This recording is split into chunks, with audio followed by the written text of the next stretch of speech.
Go, if you will, on your notes to page 19. And now, on your way there, if you happen by page 4, you remember yesterday, and again, my stewardship is just to walk you through the Old Testament. We're going to kind of do that. An Old Testament walkthrough, or flyover perhaps would be better. But my passion, quite honestly, is that I think it's so important for you to know the Old Testament in order to be able to handle the New Testament, in order to even handle the privileges of New Testament covenant benefits and so on. And in order to know the Old Testament, you got to know the narrative, and it's a fun and exciting and deliberate narrative. And I gave you this chart where I said, you know, I think you're well advised to break it down. First of all, God and mankind, and then God and Israel. Remember that, Genesis 12, he chooses Abraham, and then under that heading, under God and Israel, you have Israel under King Yahweh. No, you have the family of Abraham and then the nation of Israel. Remember that? And the family of Abraham is Genesis 12 to 50. That's that patriarchal period. And then the nation of Israel is after Mount Sinai, where God forms them into a covenant nation.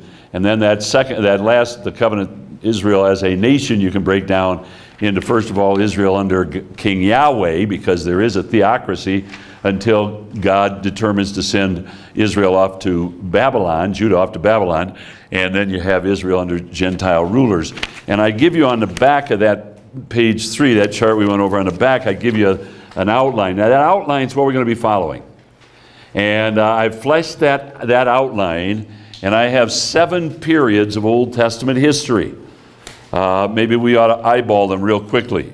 Again, I've included these breakdowns, but first of all, you have universal dealings, which is Genesis 1 to 11. The distinctive of universal dealings is God is dealing with man as a race. He hasn't focused in on one family. And then you have the second one is the patriarchal age. Again, that is God dealing with this, calling Abraham to himself, promising him a son. Abraham waits for 25 years, is given Isaac. Isaac has twin sons named Esau and Jacob. The younger is given the authority, and then Jacob, of course, has 12 sons, and the youngest of those is Joseph, and Joseph is sold into slavery, and then Jacob goes down to join him. That's Genesis 12 to 50. That's the patriarchal age, 215 years, by the way. And then, but now we've got Israel in Egypt. So then the third one is Israel becomes a nation, because when you go to Exodus, Israel has been in Egypt for some 400 years, and they have become a slave people. And so now they're going to be brought out by Moses, get to Mount Sinai, come through the Red Sea, get to Mount Sinai, and there at Mount Sinai, God offers them this covenant, which is the old covenant, the Mosaic covenant. They become a nation. He becomes their king, right? He gives them the law, and then they set out. They get at Kadesh Barnea. They refuse to go in. God says, you're going to wander, and then they get to the border of the Promised Land. Well, no, wait a minute. That's how I got it. Then Roman numeral 4 is conquest and division. Moses dies. Joshua succeeds him, takes him across the Jordan into the land, conquers the land, distributes the land, and then dies. But the generation that follows Joshua is careless, and you have the period of the judges when there is no king in Israel, about 350 years. We'll talk a lot about it. And then Roman numeral 6 is the monarchy. By the way, well, as long as I'm introducing it here, what do we mean by monarchy? We mean kings, obviously. But think about this. By definition, what makes a king a king? That is, you can have all the power in the world and not be a king. Moses would never think of King Moses, right? So what is it that makes a man a king? By definition now, by definition. What is the dynamic of a monarchy which is different from other rule? You know, the succession. When he dies, his son succeeds him. That's what it is to be a king. And that's what Israel demands when they say, make us a king. So we'll come to that. But the monarchy in Israel, here, I'm stopping on this. I'm probably too soon, but the concern that I have, and this is a little technical, but it's hugely, hugely important. The concern that I have is some people think that, and I've said, I can show you a number of books which talk about the transition from the theocracy to the monarchy, from the judges to the kings. The point is, when God allowed human kings to reign in Israel, he was not abandoning the throne himself. The theocracy is still in place. When we talk about the theocracy, I'm going to talk about this so much, and it's so central to the Old Testament. The theocracy is God really physically ruling over Israel, right? The glory cloud is there, the tabernacle temple is his throne room, and so on. So God is ruling, but watch this. He always administers his rule through a human mediator. He always does. Now to begin with, that's Moses. Moses realizes that he's simply ruling or leading, let's say, in the stead of God. He is God's man to lead the nation. Joshua is God's man to lead the nation. Quite frankly, the judges, even though they're more local, they are simply representing King Yahweh. They are viceroys. Right? They're vice regions. Does that make sense? Well, there comes a time where God allows Israel to establish a monarchy, but those kings are still vice regions. God is still ruling. It's just the form of the human mediator has changed a bit. Does that make sense to you?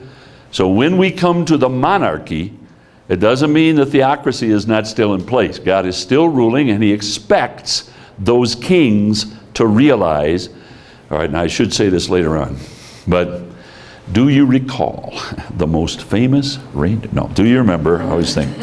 Do you remember in Deuteronomy 17, Moses said, when you come into the land and make a king, make sure that he is one of yours, and make sure that he has a copy of the law at his elbow. And then he says, and he will not be allowed to multiply three things. Remember what they are? Horses, wives, gold. So when you come in, and I allow you to make a king, make sure that he's one that I direct you to, and that he has a copy of the law. What's that mean? He's under obligation to the law because God is the ultimate king. The king is not above the law. But no, don't multiply wives, horses, or silver and gold. That's how a king would aggrandize himself in the ancient world. That's exactly, if you want to be a muscle-up king, you want huge armies, horses. They were the sophisticated military hardware of the day. So you want wives. All right, let's talk for just a second here. There's more that going on here than simple libido, if you don't mind. The fact of the matter is that if you're a strong king, if you're a powerful king and you've got a large domain, there are roads that go through there. And neighboring kings and kinglets are going to come to you, and they're going to petition for peace because you're powerful. And they're going to seal that contract, if you don't mind, that treaty with a princess. And so your harem is a function of your grandeur as a king. Does that make sense to you? That's really what's at stake there. And the third thing, obviously, is silver and gold. So I go there only to make this point, that we'll come in a few minutes to this place where Israel demands a king and God acquiesces and allows them to have a king. It was always God's intent that they would have kings. I think they were a bit premature. But the point is, in allowing them to have kings, that doesn't change the situation as far as who is ultimately ruling. It is God. And he even constructs it in such a way as, he forbids them to gather to themselves, to multiply, the old King James has, precisely those elements by which they might aggrandize themselves, because to whom does the glory belong? See the point? And the good kings realize that. All right, so that's the monarchy, but the monarchy we divide into two stages. First of all, the united monarchy. Actually, I have three there, and it's adequate. It's accurate. The united monarchy is when you have all 12 tribes under one king. That's what we mean by united monarchy. All 12 tribes, one king. Because that's Saul, David, and Solomon. When Solomon dies, Rehoboam does foolishly, and the 10 northern tribes both start their own kingdom, their own kings, their own capital, their own army, often fighting with the southern kingdom. Now you got the northern kingdom, which is usually called in the Bible what? Do you remember? Israel. So after the division of the kingdom, that's Israel. Now it's also Samaria, sometimes after the capital, the third capital. And the southern kingdom is usually called what? Judah, after the major tribe. So now you've got, and then what happens is that the northern kingdom is carried off in 722 BC by the then reigning kingdom in the Mediterranean world, Assyria. And so now you have what's called, what I call on your map, on your sheet there, the surviving kingdom. Because from 722 to 586, there was no northern kingdom, that was Assyria. The southern kingdom survived alone, that's Judah, and then they're carried off. Then you have the exile and restoration. Now, I don't know that all right, the exile and restoration is when they're in Babylon for 70 years, and then God intervenes providentially and allows them to return. All right, a lot to talk about. This is, all right, go to that page, what did I say, 19. Now, you have, there's a lot of, and forgive me, I never had an original thought in my life, so, you know, I copied this all somewhere, but there is a good deal of material on those pages, and I would invite you, I've said to you that you need to make a deliberate effort to understand and really get your arms around the Old Testament. And it would help on your own to spend some time just reading through that and trying to, it's helpful material. But what I've done is I've broken it down into these oh, I don't want that. Yeah, that works. Into these 7 periods, and for each one, and I have no idea why, but I've tried to find 3 facts that you're going to fill in, all right? So, and there are various types, so you'll see it. So, first of all, universal dealings. We're going to go way back to Genesis 1 to 11, and I'm going to walk, and let me tell you one other thing. On the one hand, I'm jealous for you to get your arms around the Old Testament, because only then will the Old Testament get its arms around you, by the way. And so I'm anxious for that.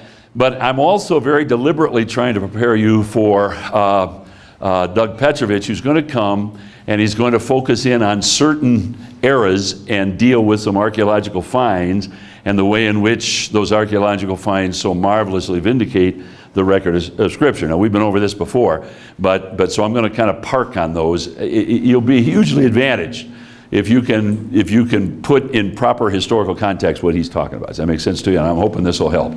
All right, so just write these things in. We can go rather quickly, but event number 1 there is creation in the fall. You see where I'm at there on page 19, letter A, event number 1.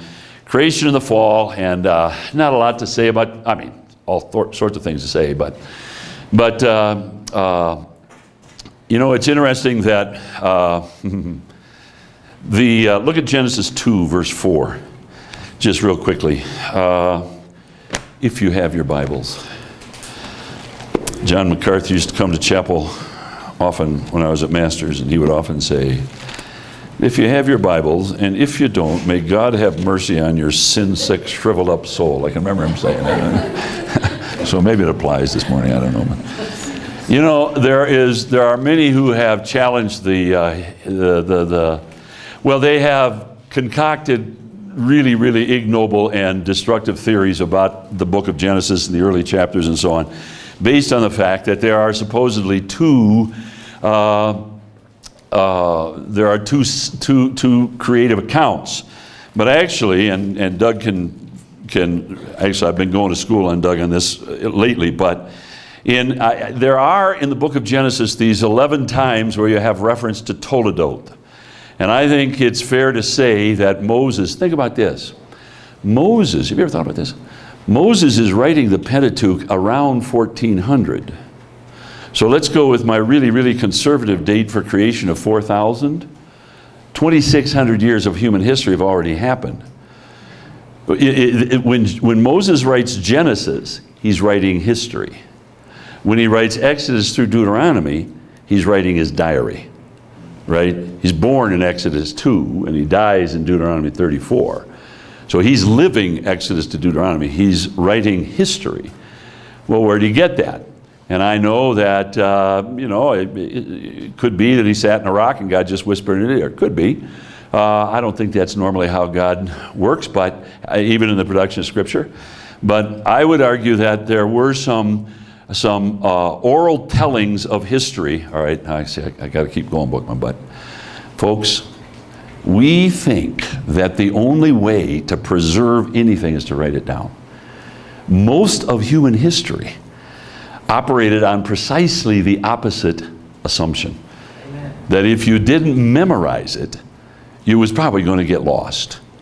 And I think you could take a guy off the docks of Caesarea Maritima in the 1st century, and if you could transport him whole to the 21st century, he could make a really fine living in nightclubs and so on, doing feats of memory that we would regard as superhuman, and he would regard as total yawner. This is just the way they are. We you know, this hubris of modernity, we think we're so clever and we're so much smarter than people went by. We have equipped ourselves with so many aids or crutches to memory that we don't develop the capacity to remember. Honest to goodness. But you gotta teach your world. Am I making sense to you? Honestly, if you tell me your phone number, do it 3 digits at a time. I can't handle 7, for heaven's sakes. You know? And in antiquity, they could, and things were passed along. Oh, I got to get off that. But there's a good deal of very interesting research. There's a guy named Ken Bailey who spent he spent his whole early career working among Arab peoples, but peoples who were totally isolated from any sort of electronic. And he tells how they would pass along their stories, and they'd gather each night, and there were these self-correcting mechanisms, and generation after generation that would pass these things along in functional virtual purity. That makes sense to you? Now, interestingly enough, he tells the story how radio got to these people, and that quick, they lost it. I mean, you know, almost in 2 generations, they lost the capacity to do it because they don't have to anymore. So now they all sorts of electronic things they can do. So I lose my way. There were oral tellings of sacred history which I think were passed down to Moses. And I think he's referring to those. I would have said 2 weeks ago they were written records. But Doug Petrovich talked me out of that in the last 2 weeks, I want you to know. But I think they're oral, but which makes all the sense in the world. But again, it's hard on us because we think it's impossible to preserve some without written records. And legal documents tended to be reduced to something written. But having said it, the point is simply that I think in Genesis 1 through 2, verse 4, you have basically the story of creation that God had to whisper in Moses' ear. Because what he is told there, nobody was around to witness. But then in Genesis 2 and verse 4, it says, this is the history of the heavens and the earth when they were created in the day the Lord God made the heavens and the earth. And I think that's the first section. And then beginning in the middle of verse 4 and going through all the way through chapter 5, look at 5:1. You have in chapter 5:1, this is the book of the genealogy of Adam. Now, I'm following R.K. Harrison here, who argues that the Toledotes are at the end, they're postscripts and not the prescript. But it makes sense to me that what you've got here is that you have the account of creation, which God had to functionally whisper in Moses' ear, because there was nobody else. Then the reason you have a second chronicle or a second record is because beginning in the middle of verse 4, you have the record written by Adam. And sit down and sometime and just read 2:4 all through 5:1, and you'll see that it's from Adam lived that. Adam is so I think this is Adam's telling. So at any rate, you have creation and I never clicked it. Creation and the fall, or to unclick it. Creation, and then of course you have this. Your philosophy, your worldview is, I think, almost most importantly defined by what you believe about man, about man's condition. And Genesis 3 is not a happy record, but it is a true record. But I'm going to leave it alone. Creation, the fall.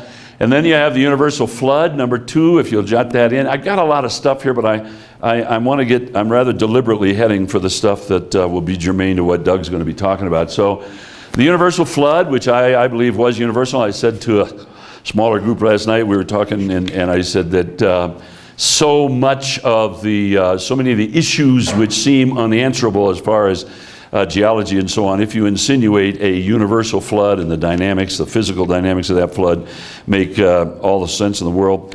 But then number 3, of course, is the Tower of Babel. By the way, real quickly, I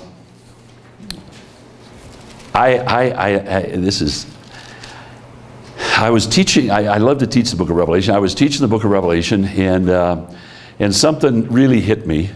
When you go, this is a total aside real quickly, but I want to do something in the Tower of Babel. Because when you're in the book of Revelation, you ever spend any time in the book of Revelation, it's an amazing drama. And it's a drama which is crafted to just build in suspense.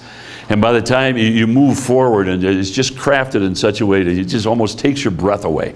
And you know, in the book of Revelation, you have these 3 septads, the seals and the trumpets and the bowls. And history's only moving forward if a seal is being broken, or a trumpet is being blown, or a bowl is being poured out. And everything else is kind of setting the scene. And at the end of the 7th bowl, everything is ready. You're in Revelation chapter 16, and you've been moving through. And of course, it's the story, this end time drama, the tribulation, the 70th week, and so on, this huge drama, which is at once so important and so awful. But the point is, you get to chapter 16, and everything is in readiness, and the angel has planted 1 foot in the land and 1 foot in the sea, and announced to the world that the kingdoms of the world have become the kingdoms of God and his Messiah. And you're just, it's just about ready to come. And then you get these 2 long chapters. These 2 long chapters, chapter 17 and chapter 18. And chapter 17, before the white horse rider descends. In other words, all the history moves forward. Then you get these 2 long inset chapters where you get, first of all, commercial Babylon. First of all, religious Babylon. A whole long chapter celebrating the destruction of that harlot who has ridden on the beast and who has made merchandise of mankind's false religion. And on the other hand, then you have commercial Babylon, Revelation 18. You ever spend any time in that? Read that just before you go to the mall. See how that does for you. I mean, it's staggering. The world is coming to an end. The stars are literally falling from the sky. The earth is in an upheaval, and people are standing on the hillside, and they're bemoaning the fact that the ships will no longer sail with the merchandise.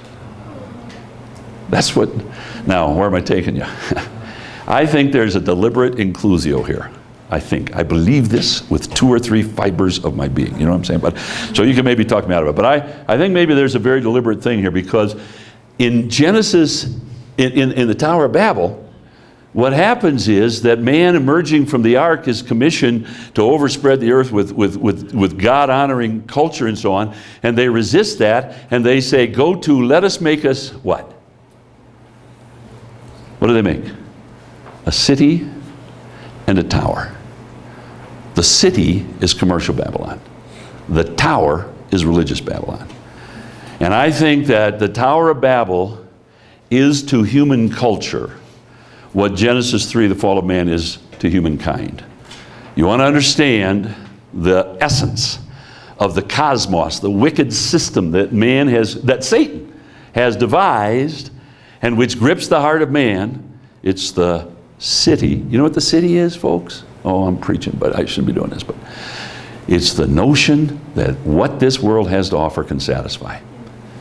It's the high-handed rejection of Jesus' magisterial statement, man's life does not consist in that which he possesses. And we say, oh, yes, it does. And that's all I care about, is what I can possess. Not only physical, but in terms of fame and so on, what this world has to offer. So I think, but whenever you do that, whenever you give yourself to some wicked, whenever you do the Luciferian thing, Isaiah 14, and you tell yourself that it's okay for you to sit on the Most High, you're going to be the center of the universe, you're going to sit on the throne of your life, and you're going to decide what's going to make you happy and you're going to go after it. Well, your life is going to be empty, your soul is going to be parched, and you're going to dream up, you're going to cling to some man-made false religion. Every false religion is an attempt to help man be comfortable in his sin. A deliberate attempt to help men be comfortable in his sin. It's not going to work, but you're going to be. So you see what I'm saying? In Genesis 11, let us make us a city and a tower. Then you go through the whole story of human history, and as Revelation 17 and 8, you kind of work yourself out of it, because God, first of all, rejoices. The angels are rejoicing because at last we're going to put an end to Religious Babylon, that's the tower, and commercial Babylon, that's the city. That makes sense to you? I think that the Tower of Babel is hugely important in that definitional way, but that's not what we're supposed to talk about. So, now, let me go to the next page. You're already there. Number 2. All right, now we get to where we're talking. Abraham, we come to Abraham. I have sort of a turning point there, but the historical period is the patriarchal age.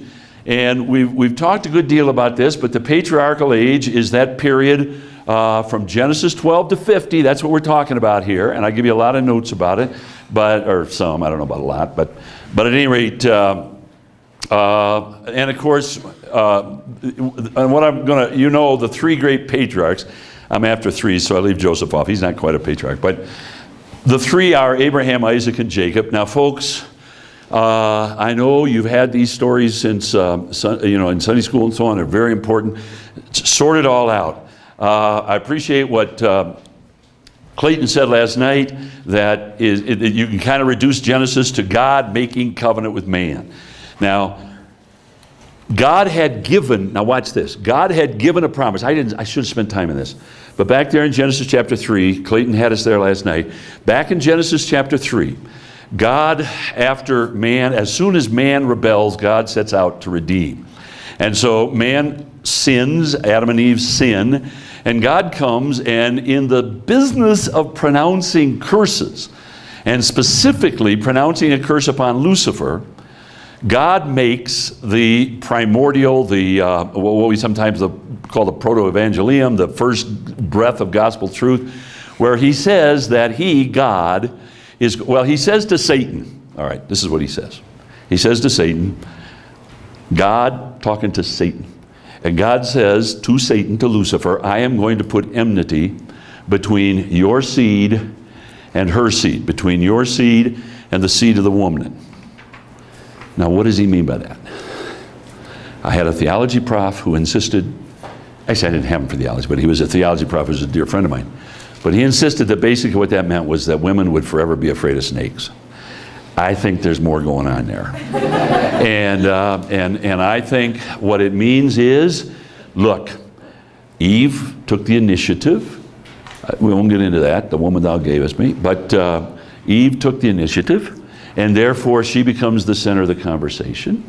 And the fact is that by reason of the wickedness of Eve and then Adam, men had fallen into sin, and that which they had formerly cherished and enjoyed and treasured, fellowship with God, they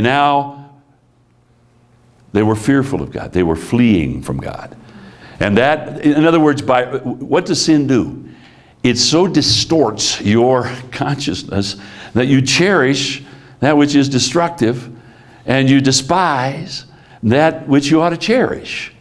And I think what God is saying is, I'm going to turn that around. I'm going to put enmity. Eve has learned through her wickedness to cherish that which she ought to despise. And I'm going to put enmity between you. And I think he's talking about regeneration. But however you like that, he goes on the next breath to say, and what does he say? I should go Genesis 3:15. You shall crush, all right. He shall crush your head, that is the seed of the woman, but you shall bruise his heel. Now, what he is saying is, and wash it all away, here's the simple, this is what is so central. What God is saying to Lucifer is, and by the way, time out. I think it's significant that he's talking to Lucifer. This is the seed of woman promise. It is the first breath of gospel promise. What he is saying is that I am going to raise up from the seed of woman one who will plant his heel on your throat. That's the idea, who will crush your skull. That's the picture of an ancient victor who's got his foot planted on the heel of the one he has just destroyed and has won victory over, and is saying, God is saying, I am going to raise up one, the seed of woman, who will in fact undo this curse. He is going to rescue mankind and the physical universe from the curse that you have brought upon. Does that make sense to you? Now, I think it is hugely important that when God says this, he is talking to Lucifer. Adam and Eve were kind of happy eavesdroppers.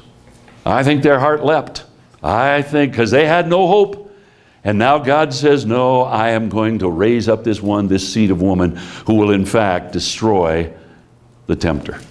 And that's the seminal seed promise. Seminal, it's kind of a play on words because on the one hand, it is a seed promise. It's a promise of the seed of woman. This one who is going to be born of woman is the one who's going to have, but it's also the seed out of which all gospel truth grows throughout the Scripture. Does that make sense to you? So it's a marvelous, marvelous, and by the way, how do we know that Adam and Eve accepted that promise and entrusted themselves to that promise? I think because when God made them coats of skin, and Clayton made this point last night, God provided them with coats of skin, animal skin. And I always say those animals did not zip off those skins. So what do you got? You got the shed blood of an innocent victim, now watch this, of God's provision, which can cover your sin. That's a picture that will never, ever be eclipsed. Everything God ever does in terms of providing salvation in the Old Testament and the New Testament will grow out of that seed. It will be one who is born of woman who can destroy the tempter, and God will provide a covering. Here's I like to say, oh, am I getting lost? I'm in such trouble. That in the Old Testament, you have kind of two lines of salvific proof, salvific truth, two lines of truth. The one begins in Genesis 3:15 with the promise of the seed of woman. And so I would say, well, and the other begins in 3:24, is it, I think, when he gives them the seed, the coats of skin. And this promise is of a deliverer, and this promise is of a covering. So there is a deliverer from sin, there is a covering from sin. Now, these two lines of salvific truth run parallel throughout the Old Testament. Now, here's a question. At what time in human history, or the history of sacred revelation, what time, where in the Bible do these truths come together? We know that that's only one promise. That the deliverer is also the covering. When did that become plain to man? In other words, where do these two truths come together? I think at the cross. Yeah. And the reason I said it is because when Jesus comes and offers himself as Messiah, and those who follow him understand that that means Genesis 3:15. But when he begins to tell his disciples who have accepted him as Messiah that he's going to die, how do they react? I mean, they're horrified, they're scandalized. Far be it from thee. And they never get it until after the cross. But I go way back to it. The point is all right, now here's where I was headed. Come back to the patriarchs. In Genesis chapter 12, God comes to Abraham. Abram, living in Ur the Chaldees, very, very comfortable, very nice place. He says, leave, follow me, I'll take you to a place you don't know, and I will make you a great nation, and I'll bless all the men. And then, here's the point. And then he says, you will be a blessing to the entire world. You have to understand that latter promise in light of Genesis 3.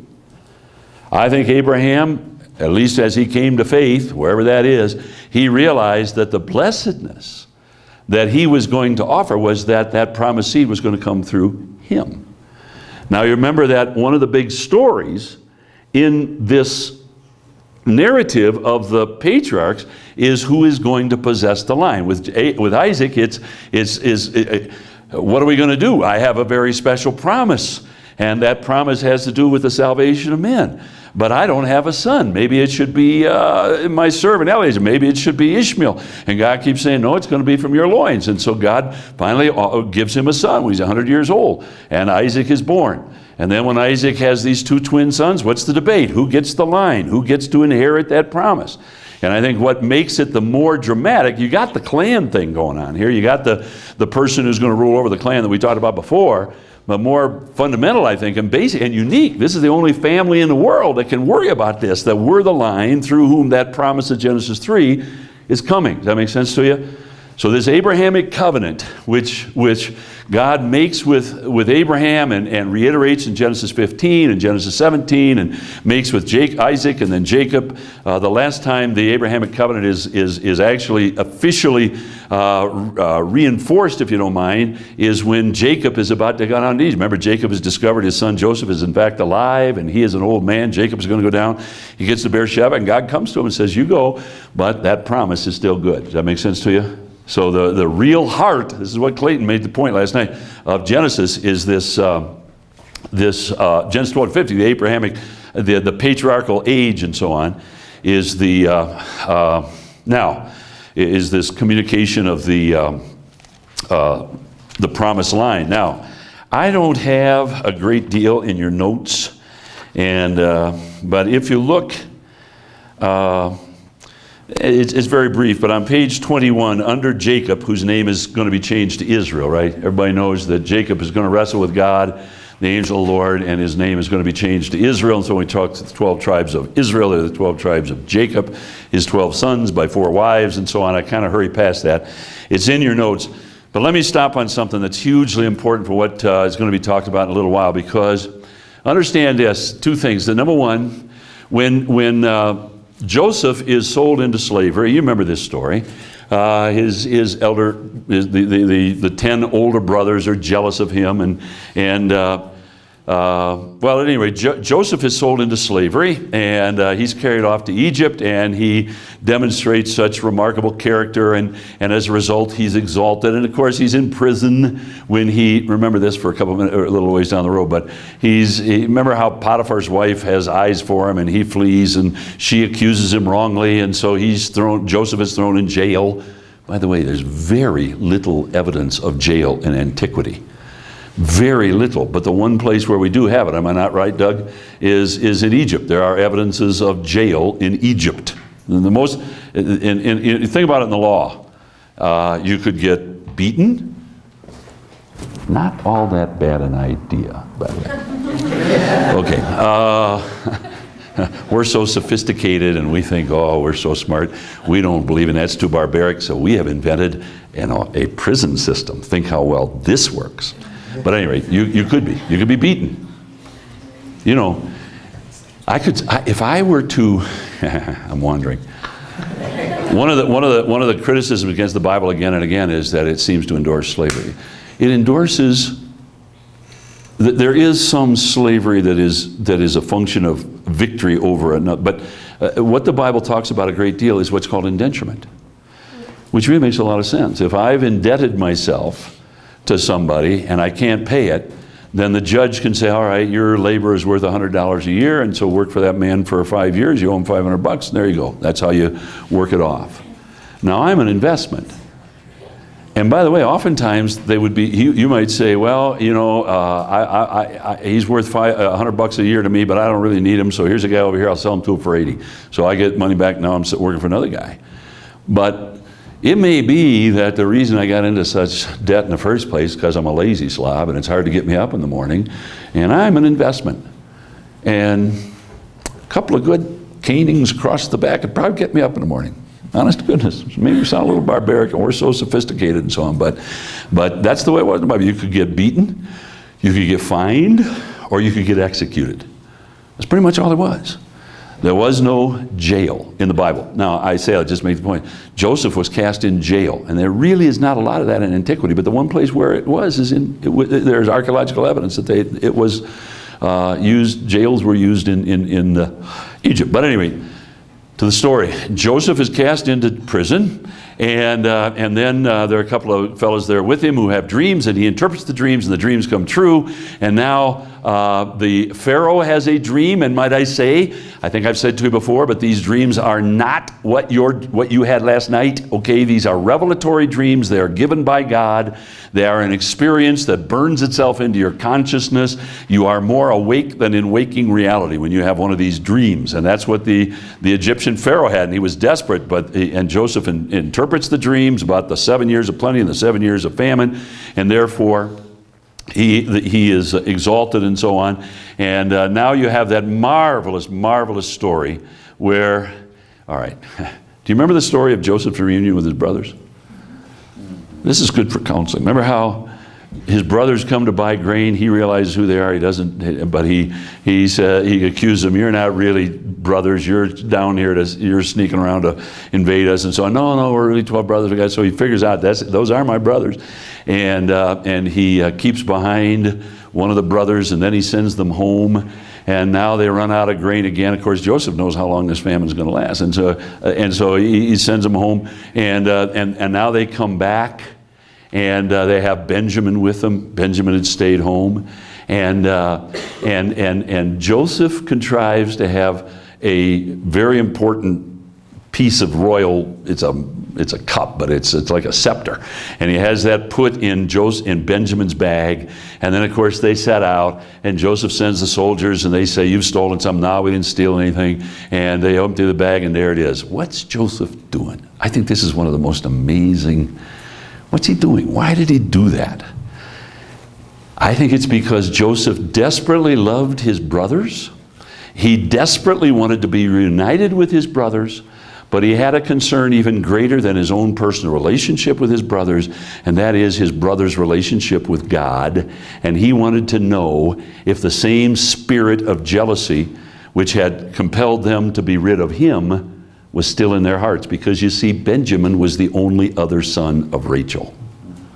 And so Joseph knew that his father Jacob would have transferred his devotion, his commitment to Joseph, he would have transferred it to Benjamin. So he deliberately contrived a situation where the simplest thing in the world would be for his brothers to say, you know what, we're tired of this guy anyway. I don't know what cockamamie thing you were thinking about, but you're on your own, and go back home. And when his brothers show up, immediately falls apart. Remember that? I think that's exactly what's going on. I think Joseph was so spiritually mature that he contrived that situation. But all that aside, the point is that Joseph, of course, sends his brothers home with the happy news that he is alive. God meant it for you meant it for evil, God meant it for good. Such an important verse. But now Jacob comes down and joins him, and they are given a home on the Nile Delta. And Doug's going to talk a lot about this. But hitherto, I don't know of anybody who has tried to build a connection between the Joseph narrative. Now remember, Joseph, by the way, this is going to be important to you. It's not in your notes. Well, it probably is, I think, on that chart. But just let's nail it down. Joseph had two sons, and those two sons become the two tribes of Israel, two of the tribes of Israel. Who are they? Ephraim and Manasseh. Remember, he has these two sons, Ephraim and Manasseh. And by the way, just to tee it up for Doug, one of those sons, Ephraim, right, has a son named Shechem. Manasseh has a son named Shechem. Now remember that. And by the way, remember that Joseph is running Egypt.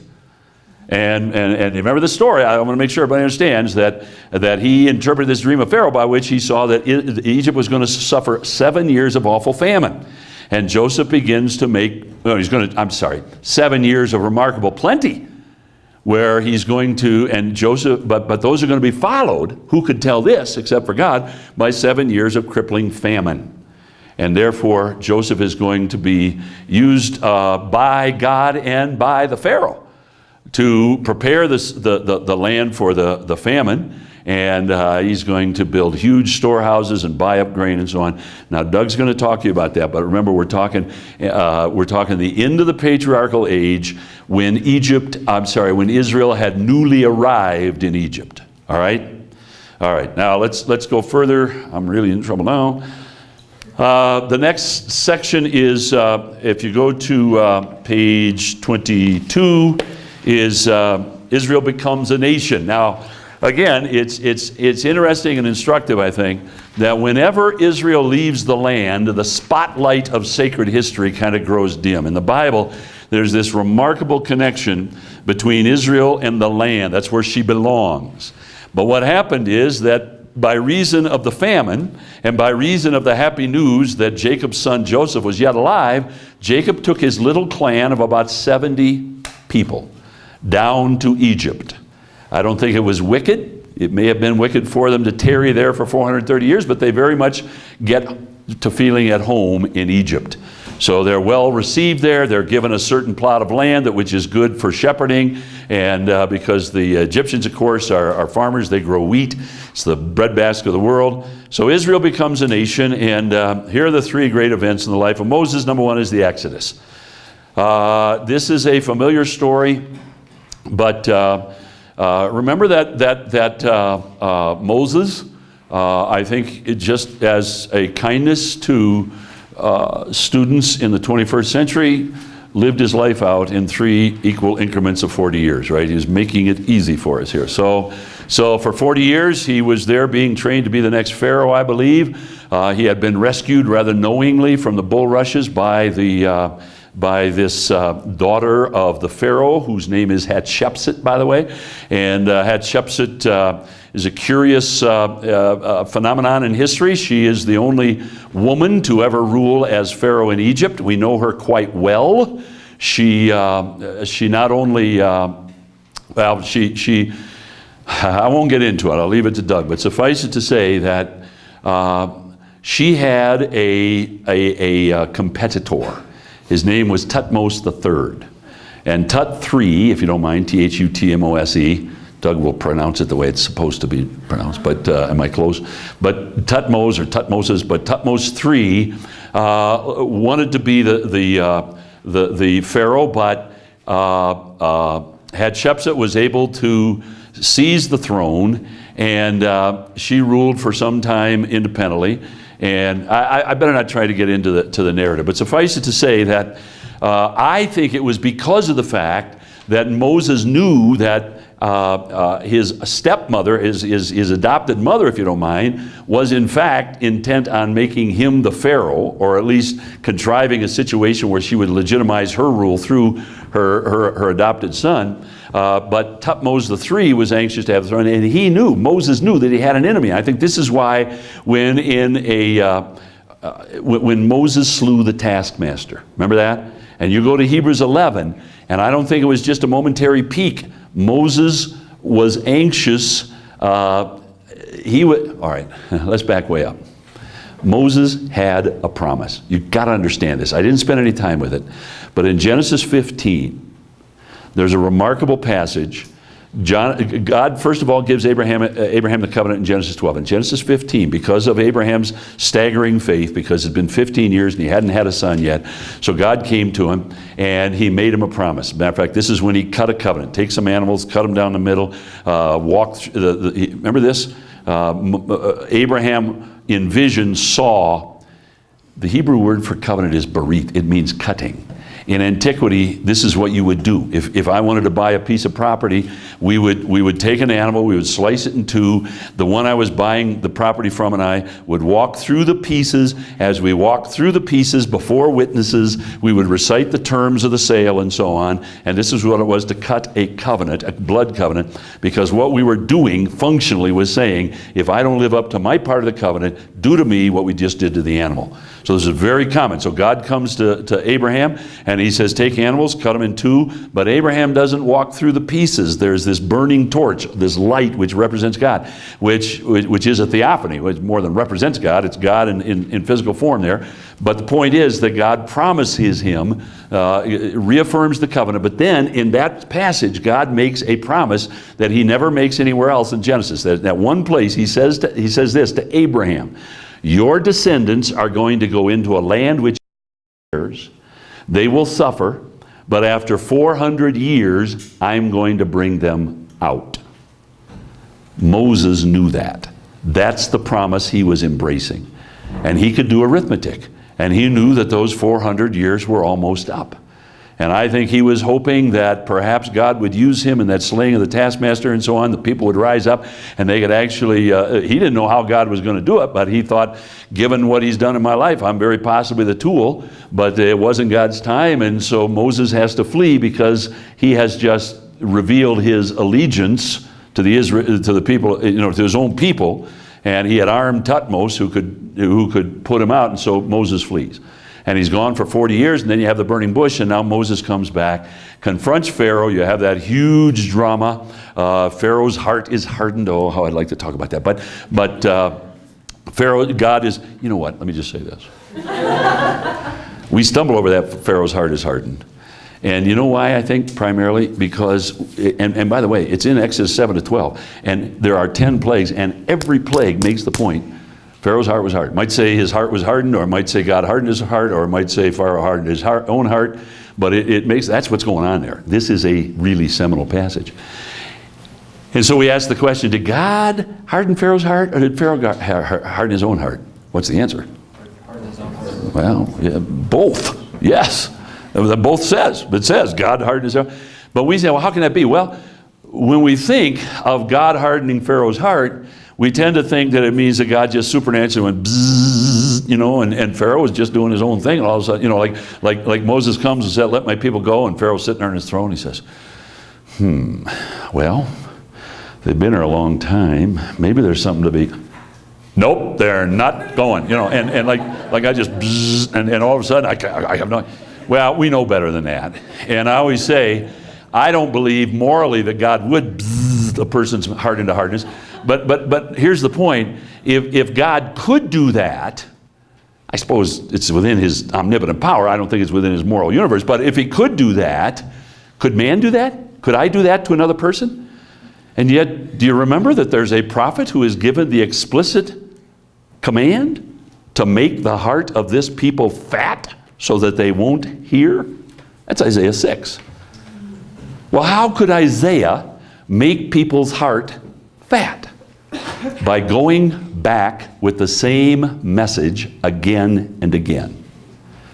And when you do, every time you reject that truth, it becomes easier the next time. That's the callousing, the searing that Paul talks about in 1 Timothy 4. Your conscience seared.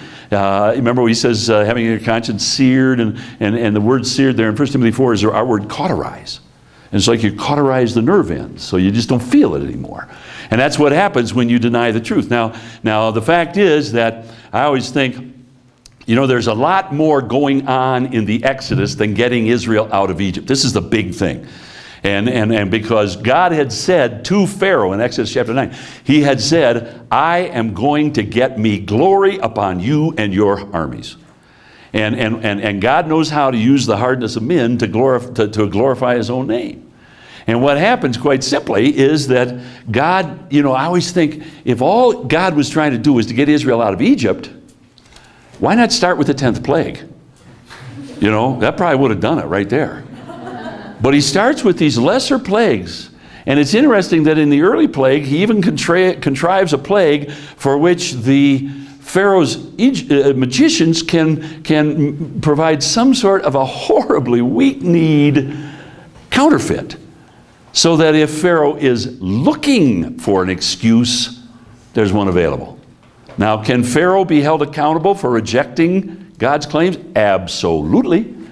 But God contrives it in such a way that without ever compromising Pharaoh's real choice-making moral accountability, those choices are real, but God sets it up in such a way that without ever, so God cannot be held accountable for Pharaoh's rejection. It's clear in the text. But by the same token, God ordered the whole, because why? Because God is going to get him glory in this whole situation. And you know, one of the things about sin, and folks, let this sink in.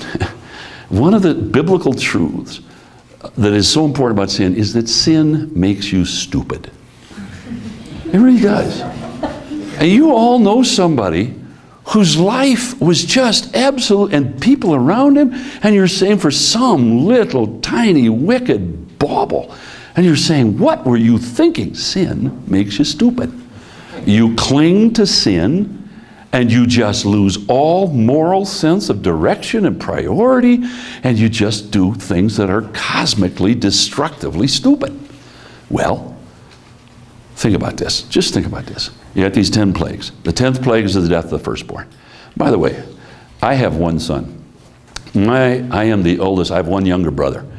If our family had been there in Egypt that night, both me and my son would have died. In other words, it wasn't just the oldest boy in the household, it was the firstborn, all of them. Now this is a culture which is totally dependent upon the firstborn. The firstborn takes leadership in every situation. So you couldn't more thoroughly decimate a civilization than by wiping out all the firstborn. And in one night that happens, and so of course what happens, and this is after all, the Egyptians know what's going on here. They know this is a contest between their gods and Yahweh God. And now they come to the Israelites and just throw them all their wealth and say, get out of town. So the Israelites leave, and the glory cloud appears for the first time and directs them to the Red Sea. And here they are, hemmed on, a mountain here and a mountain here, and the sea in front of them and so on. And the word gets back to Pharaoh. They've walked into a blind canyon. And Pharaoh does some really, really destructive, thinking, and he thinks, well, maybe this is it. Maybe I got a chance. Maybe my gods are taking over a little bit, and so we're going to go for it. So he gets his whole army together, and they march, and now this is the picture. The glory cloud is ahead.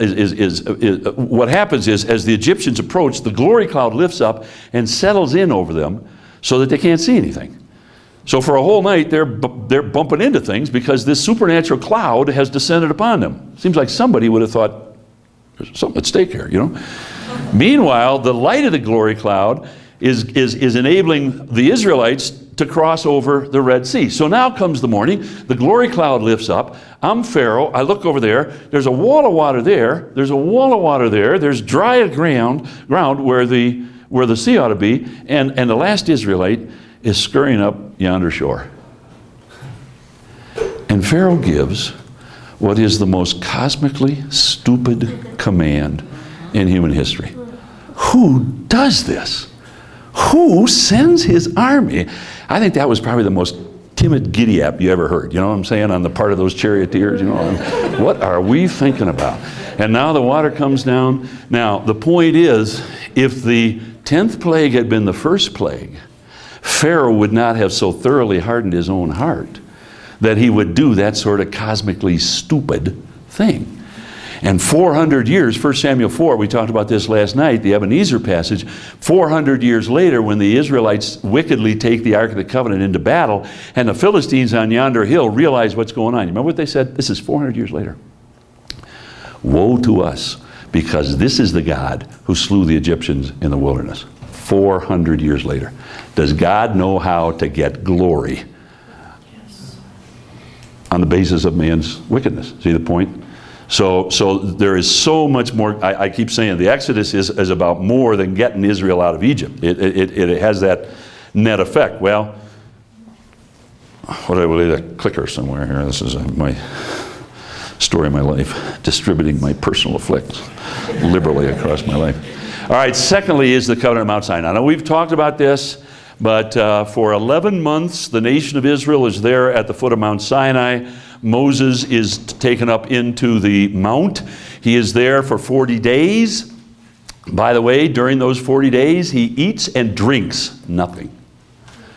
He seems to just subsist. I think it's a picture of how satisfying the presence of God is for mankind. And Moses, remember the glory cloud is there, the whole mountain is quaking and so on, and Moses is up there, and he's being given the instructions as to how to build the tabernacle. In the middle of that, you have the whole golden calf thing. I'm not going to get into it, but although I got to say did I tell you this before? I was talking about this somewhere, but I love the way God says to Moses up there just writing down, okay, God, that's good. And all of a sudden, God says to Moses, have you seen what your people, whom you brought up out of Egypt.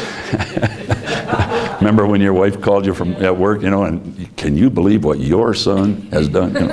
But at any rate, Moses goes down, cleans that situation up, comes back up, 40 more days, comes down, builds the tabernacle. God equips. By the way, God is king. That's what's going on here. Now, I've said that again and again. Well, what's going on at Mount Sinai? 1446 BC. They're at the foot, and actually Doug's worked it out month by month. But there they are at the foot of Mount Sinai, and God has offered him, I should say too, he offers the covenant in Exodus 19. That's the kingdom of priests and holy nation passage we talked about before.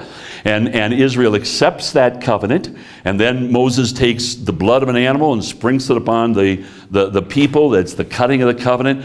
And now you have this covenant which we call the Mosaic covenant or the Sinaitic covenant, or, this is big, the Old Covenant. There's only one covenant in the Bible that God deliberately made to be temporary. We know this from Galatians 3, that the law was called in alongside what? The Abrahamic covenant. See, the Abrahamic covenant is timeless, and that's how the seed is going to come through Abraham and so on. But the point is, the law was called in alongside until the promised seed should come. So it was designed to be temporary.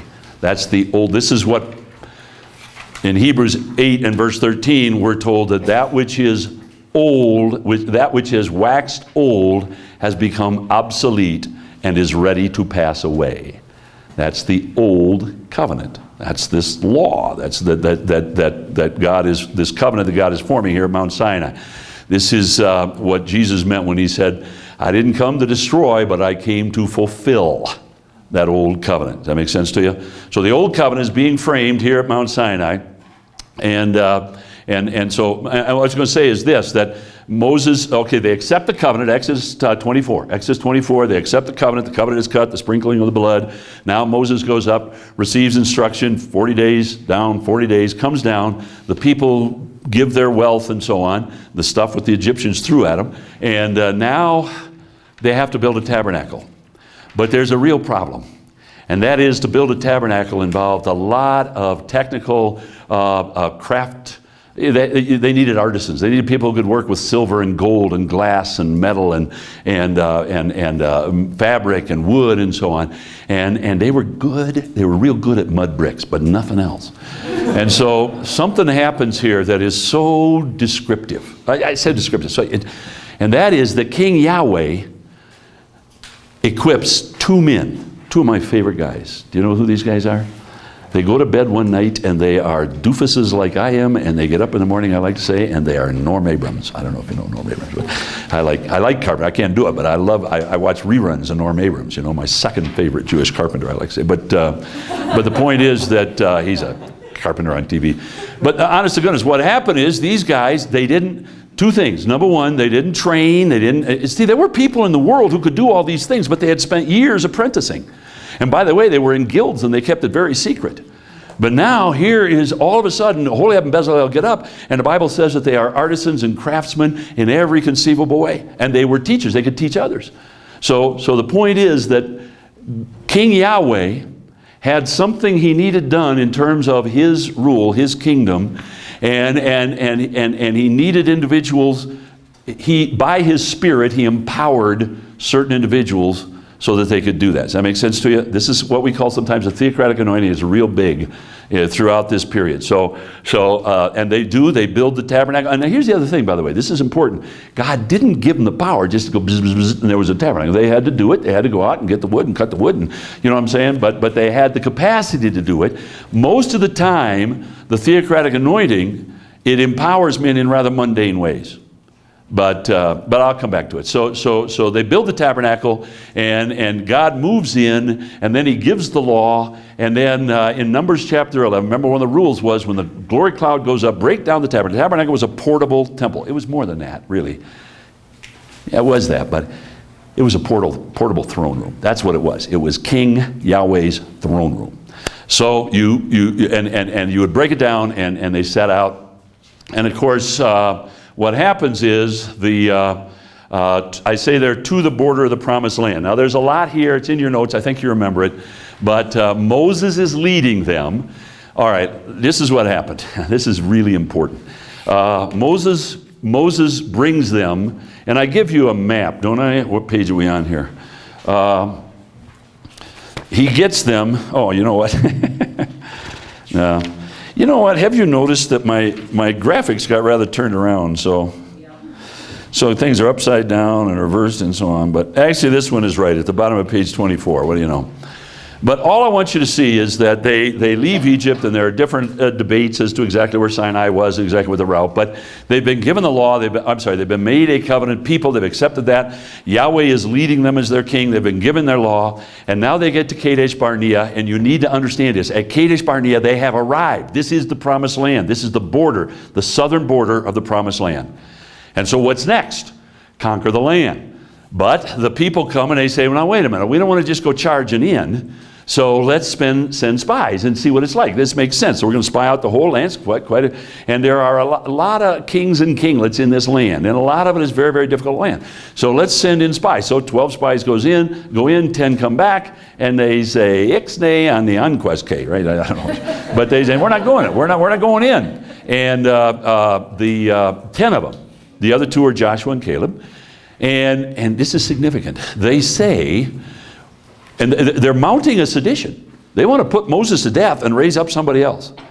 Now, this is the guy whose face is glowing. He's wearing a veil because his face still glows from the experience up there in the mountain. And yet they're going to raise their hand against him. And then they say this. They're in kind of private. They say, this is crazy. We can't conquer these people. By the way, if in the process of making the case that we can't possibly conquer these people, you got a little thirsty, what'd you have to do? You had to go get a drink from water coming out of the side of a rock. So I mean, this is unbelief of the highest order. All right, I want to come back to that. But the point is, they make this timely statement, fatal statement. This is really, but they say, this is crazy. We're just going to die there. Would to God our carcasses would just die here in this wilderness. And God says, you know what? That can be arranged. And so what's going to happen is for 38 years. Now we talk about the 40 years of wandering, but the 40 years is from the night of the Exodus to the night they cross over. Does that make sense to you? Or actually to the time after they cross over, they celebrate the first Passover.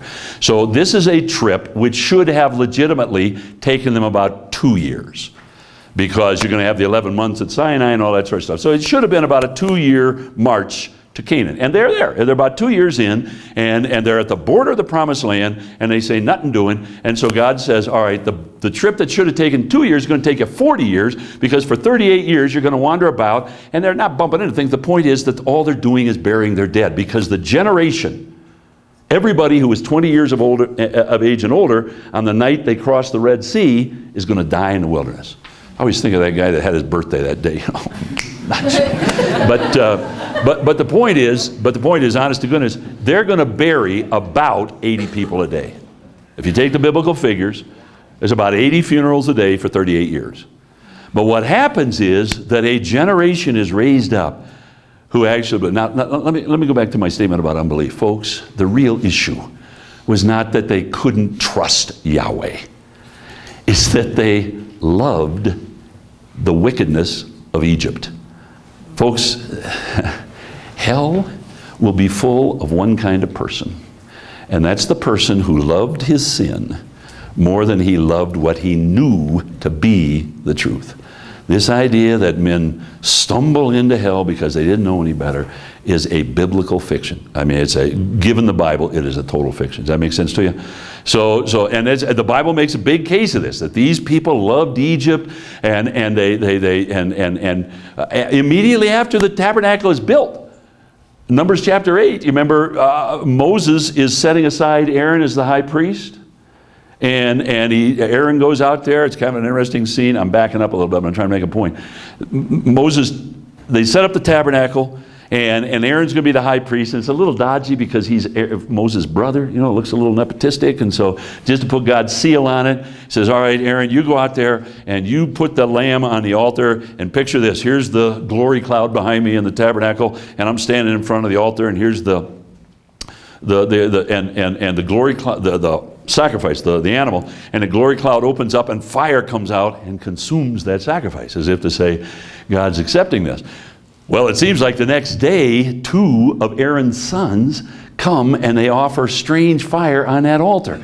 Now that strange fire, I think, is undoubtedly coals from a pagan altar, as if to say, okay, fine, this is a good gig, you know, we're going to be the priest, you know, hip hip, but we're not going to worship him exclusively, you know, we're going to abandon And so they do that. They spread it out, and they put on the coal fire, and put on coals from a strange altar. And I like to say that God just shortens up his aim just a little bit. You know what I'm saying? Because once again, it opens up and devours the two sons, Nadab and Abihu. Yeah, Nadab and Abihu. I always get Hophni and Phinehas in there, but Nadab and Abihu. And so the point, all I'm saying is that even there you have this expression that we love these Egyptian gods. And we, folks, look, and let me just, this always troubled me as a younger man. I always thought, what is it? Because you see Israel again and again going after these pagan gods, and they got this God who has bared his arm so consistently and powerfully and graciously, and these gods can do absolutely nothing. And you say, what is it? Is there some metaphysical insight that they claim? What?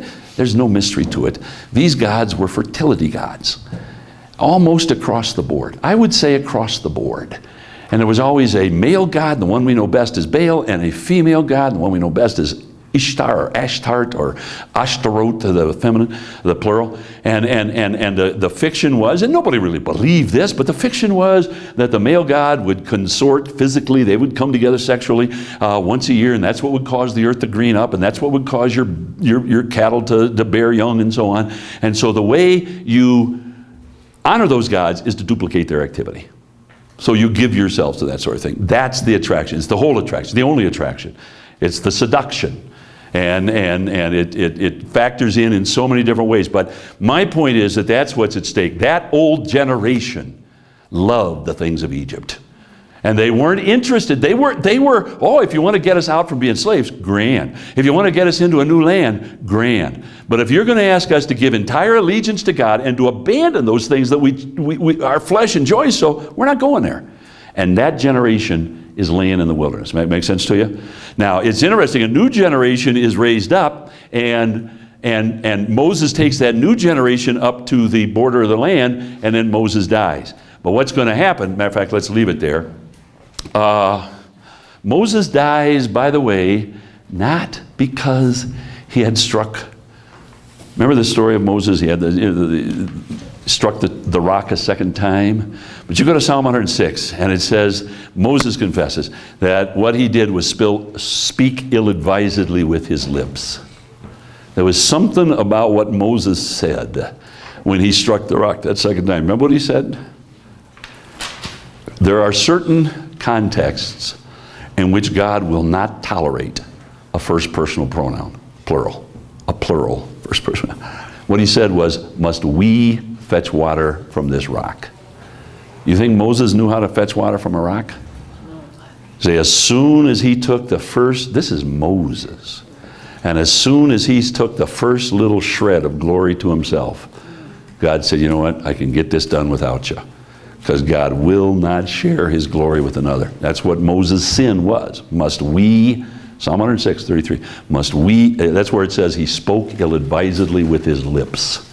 That's why he was denied entrance to the promised land. But God buries him, and now you have, am I behind or what? But Joshua, and this is huge, conquest and division of the land, and the three great events. First of all, they crossed the Jordan and into the land. Now, two things about this real quickly. Number one, Joshua, you know, it's interesting. You got these two generations, the generation that left Egypt, the generation that entered Canaan. Everybody 20 years of age and older has died. Now, it's just interesting to me. In both cases, there is a body of water which is miraculously parted. As they leave, of course, the Red Sea is parted, and they flee as they enter the Jordan River. Swollen Jordan River is parted, and they enter the land. If you want to understand the difference between those two generations, just ask yourself, this question, in each of those instances, where was the enemy? See what I'm saying to you? Exactly. In Egypt, the enemy was behind them. How much courage did it take? When they crossed the Jordan River, the enemy's in front of them. This is a gung-ho generation. This is a noble, they have sworn allegiance to Yahweh, and they are going to follow Yahweh's representative Joshua. They test him, and of course the fact that Joshua is able to part the water it vindicates his claim, the idea that he is Moses' successor, because he's able to duplicate that miracle. But then they go in and they settle at a place called Gilgal, And three basic things happen at Gilgal, really, real quickly. Number one is the manna stops. Like, you're here now, you're in the land, I was willing to support you, provide for you when you were traveling. You're here now, find your own food. Secondly, they circumcise that generation. Now, folks, you know, this business of covenant is so central to Old Testament culture. And with the covenant comes some sort of a marker or a seal. And that seal is how you swear allegiance to the covenant. Now, for a number of significant reasons, the seal to the Abrahamic covenant was, in fact, circumcision. And the newborn baby, the foreskin was removed from his genitals, and it was the seal. And there's a very interesting story. You remember this story? I'm jumping back. But you remember when Moses was about to go off and be the deliverer? And it says that God stopped him in the way and would take his life. And his wife circumcised her two sons, their two sons, and cast it at his feet and said, "You're a bloody husband to me." Remember that?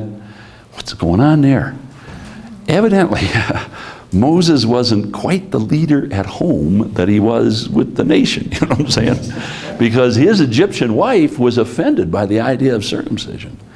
And so if he's going off to represent God's covenant-keeping faithfulness, and he's been careless about that, God wouldn't put up with it. Well, now you got a whole generation. It's the generation who died in the wilderness who were wicked, but they've been so careless and dismissive about this covenant relationship they enjoyed, and that covenant demands allegiance. That's what I'm saying, and they weren't going there. And so now this new generation submits to, it's a huge, and by the way, the place where they are staying is called Gilgal, and Gilgal means a rolling, and the reason it's given that name is because God says, once they circumcised, then the reproach of Egypt rolled away. When they finally swore allegiance to Yahweh and turned their back on Egypt, that generation. I think they had done it in their hearts, but they physically gave themselves to that sign of allegiance to the Abrahamic covenant. Does that make sense to you? Then the third thing, of course, is they keep the Passover. So the first Passover is down there in Egypt. The second Passover is here in Israel, in Canaan, in the land, and they are. And then you have the 7-year conquest of the land. Now, there are a couple of things we need to talk about. Number one, and most of these are on your sheet, so I'm doing it in haphazard order, but you can go back to it. But understand this, folks, that we kind of stumble, and I actually have a section in your notes. I don't want to talk about it now. I don't believe that it's as difficult as we usually make it, and there are some who really king-size stumble over this, over God's command to destroy the Canaanites, to wipe them out, man, woman, child. Remember that? That was God's command. Now, let me just say this about that without getting too deeply into it. That they had, you know, when God made that promise. Remember that promise I talked about in Genesis 15 where God said to Abraham, your descendants, that would be Jacob, are going to go down into a land which is not there. They're going to be 400 years, and after 400 years, I'll bring them out. And then he says this, because the iniquity of the Amorites is not yet full. The Amorites are the Canaanites. So God has given them 600 years of tremendous, these people have more light than any other people on the face of the earth. And they have rebelled against that, and they have given themselves to unspeakable wickedness, and archaeology demonstrates that generations yet unborn were diseased. This is pre-penicillin, folks. And they are giving themselves to licentiousness. Imagine, we live in a culture where evermore, you know what, I may not be able to say this much longer, but we live in a culture where more and more sexual carelessness, sexual wickedness, sexual licentiousness, sexual perversion is tolerated. Is that fair to say? And even by the religious world tolerates it. Imagine living in a culture where they made a sacrament of it. Because that's what's going on here. The way you please the gods. So these are a diseased people. Generations unborn are going to inherit that disease. And what you have, this is what you got to, when you think about Israel going into Canaan and taking that land, don't think of it as one nation just imperiously or just seizing the land of another. This is a God cutting a cancer from the face of from the body, the body of humankind, and Israel's the scalpel. But this is the nation that. Now, here's my point. Now watch this. Israel does have that obligation.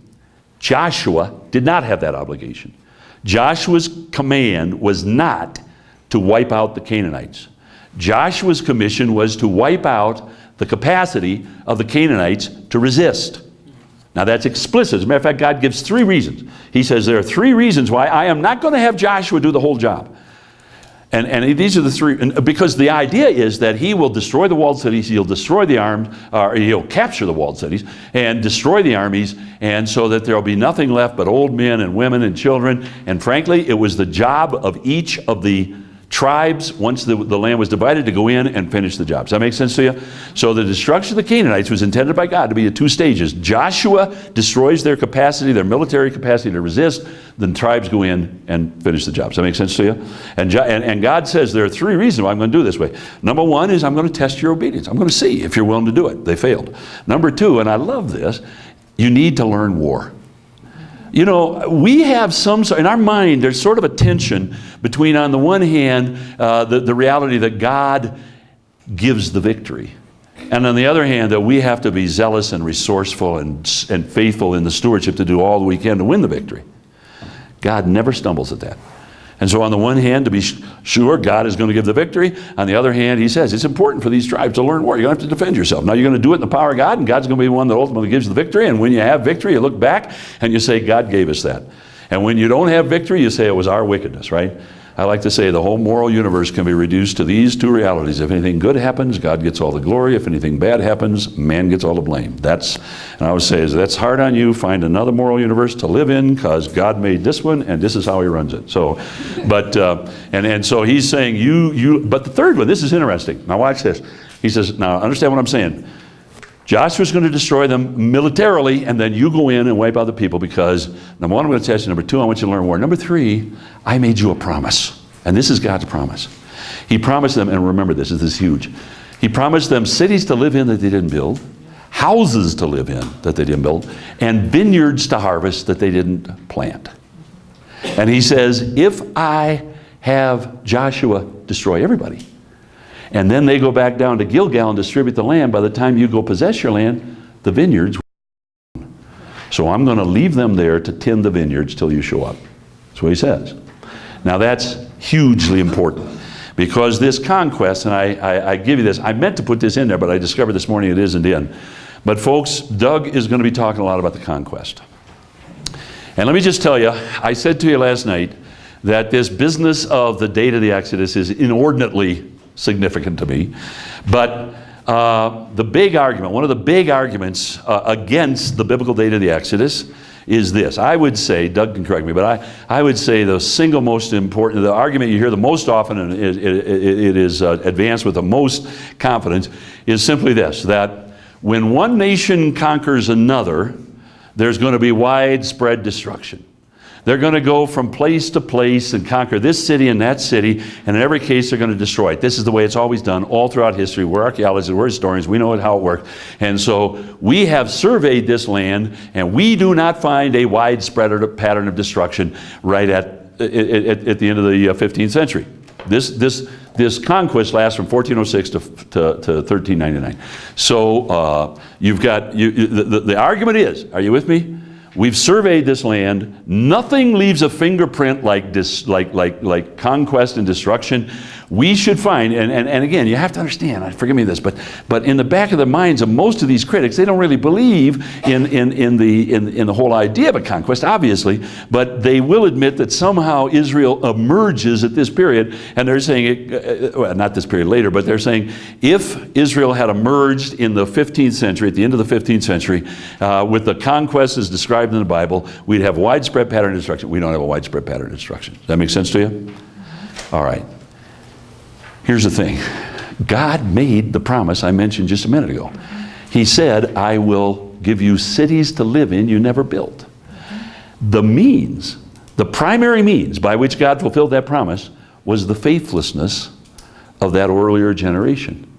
But because by reason of the faithfulness of that generation, God decreed that the trip that should have taken 2 years is going to take 38 years, is going to take 38 more years. It's going to take 40 years, it's going to take 30. What do you think that these kings and kinglets in the land of Canaan were doing during those 38 years? They were forming these huge coalitions. They realized that the strongest nation on the face of the earth, Egypt, had been ransacked by these people, that this Yahweh was a formidable God, and they knew this was, and now they know that there have been kings on the other side of Jordan have been destroyed by Israel. So rather than just fortifying every little city, they had come together and they had made these huge coalitions, 3 of them. And what you have, and folks, there is nothing of this that I'm sucking out of my thumb. This is right off the pages of Scripture. Now and by the way, why?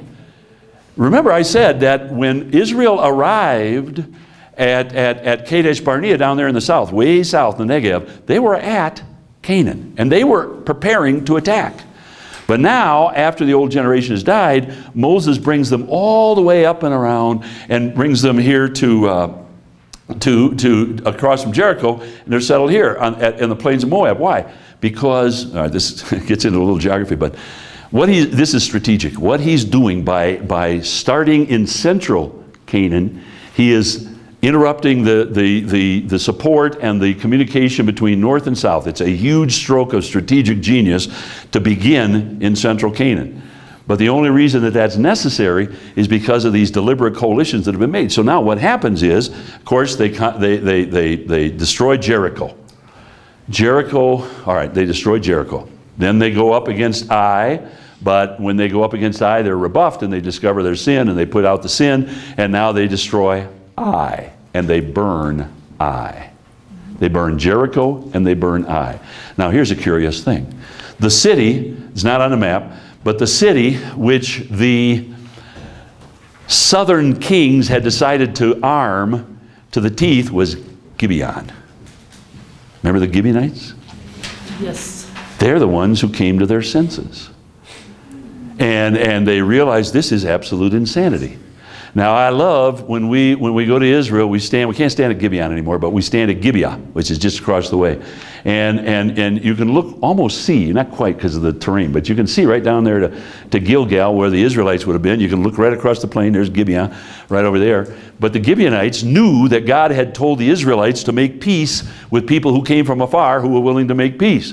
So the Gibeonites got their old donkeys and their old beat up water bags, and they made about a half-day trip down there. We went a long way, and please make peace with us. And Joshua doesn't consult with Yahweh. And so they make the peace.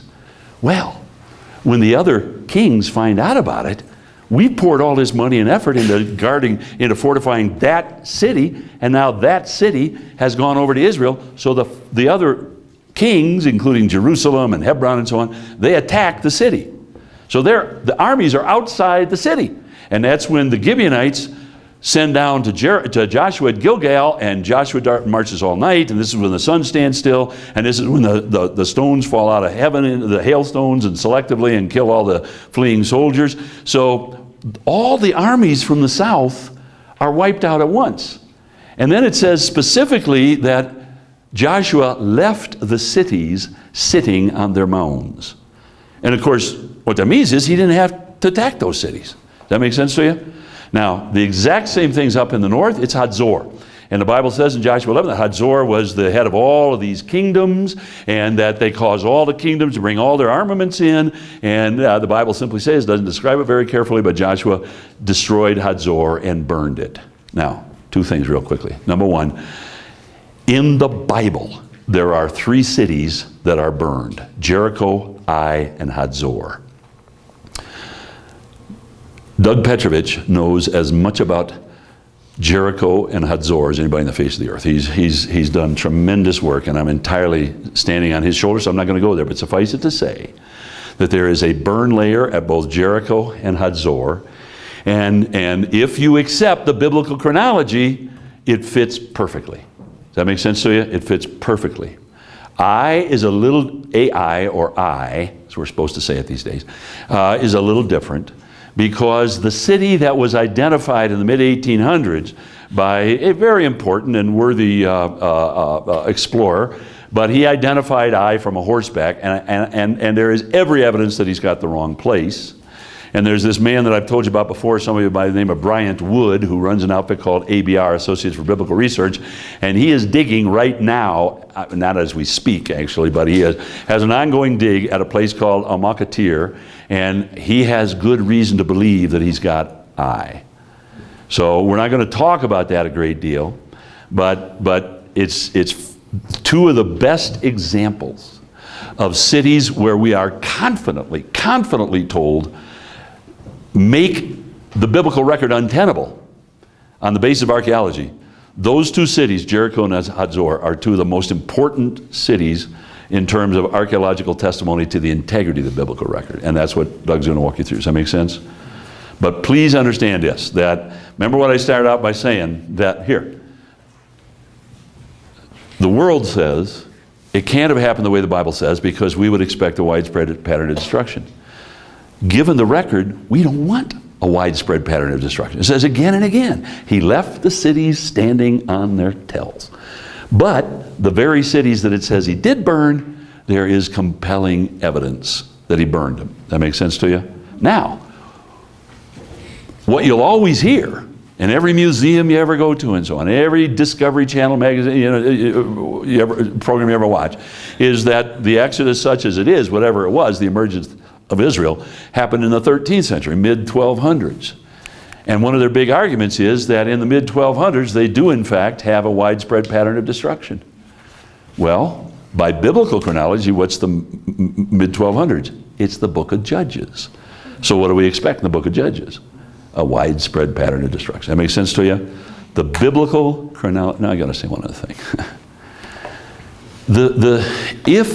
If you accept the biblical, and I'm talking 1 Kings 6:1, 480 years before the 4th year of Solomon. That's all you got to do. If you take that, literally, accept it as factual, everything works. Everything works. If you reject that, and you embrace the late date of the Exodus, nothing works. There's no Pharaoh that qualifies. There's no daughter of Pharaoh. Everything falls apart. That's the idea. The critical mind is not neutral. It's not amoral. You know what I'm saying? There is an agenda here. And that agenda is to discredit the biblical narrative. And so, but I end on the more positive note that if you take the biblical chronology as it stands, it fits just perfectly. All right, so Joshua, finish it up here. I got to really truck now. Crosses the Jordan, enters the land of promise, 7-year conquest. Again, his job. And by the way, Joshua 12, Joshua did everything that was commanded of him. He absolutely destroyed the capacity of the Canaanites to resist. And now he goes back to Gilgal and he divides the land. Each tribe is given a portion and so on. And they are sent out to possess that portion. Virtually no tribe is faithful. Some are more faithful than others. Some are totally unfaithful.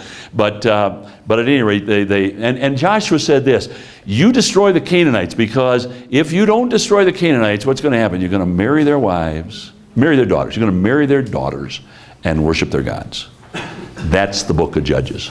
They refused to do it.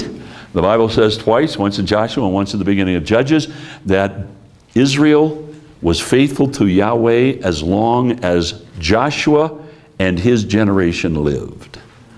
But the second generation, right off the edge of a cliff. And they became enamored with things Canaanite, and they embraced their women and they embraced their gods.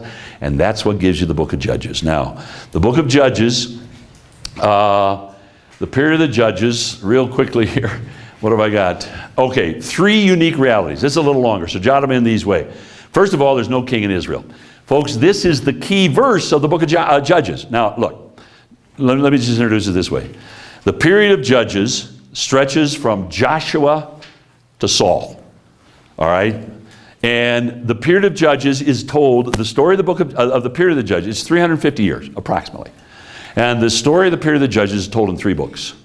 Judges, Ruth, and 1 Samuel 1 to 12. All right, so because Samuel is the last of the Judges, but his story is entirely in 1 Samuel. So During this period, the grand distinctive, and you have this verse 3 times in the book of Joshua, the book of Judges, I'm sorry, that every man did that which was right in his own eyes because there was no king in Israel.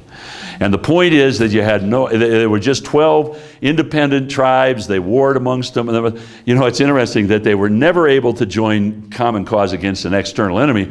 But there is one time where 11 tribes do join force against one enemy. And who's that enemy? Yeah, it's Benjamin. And they reduce it to 600 men. It's the 12th tribe. You remember that whole sorry adventure. So the point is, look, the book of Judges is the dark ages of Hebrew history. This is the bottoming out point. It never gets darker. Even the heroes.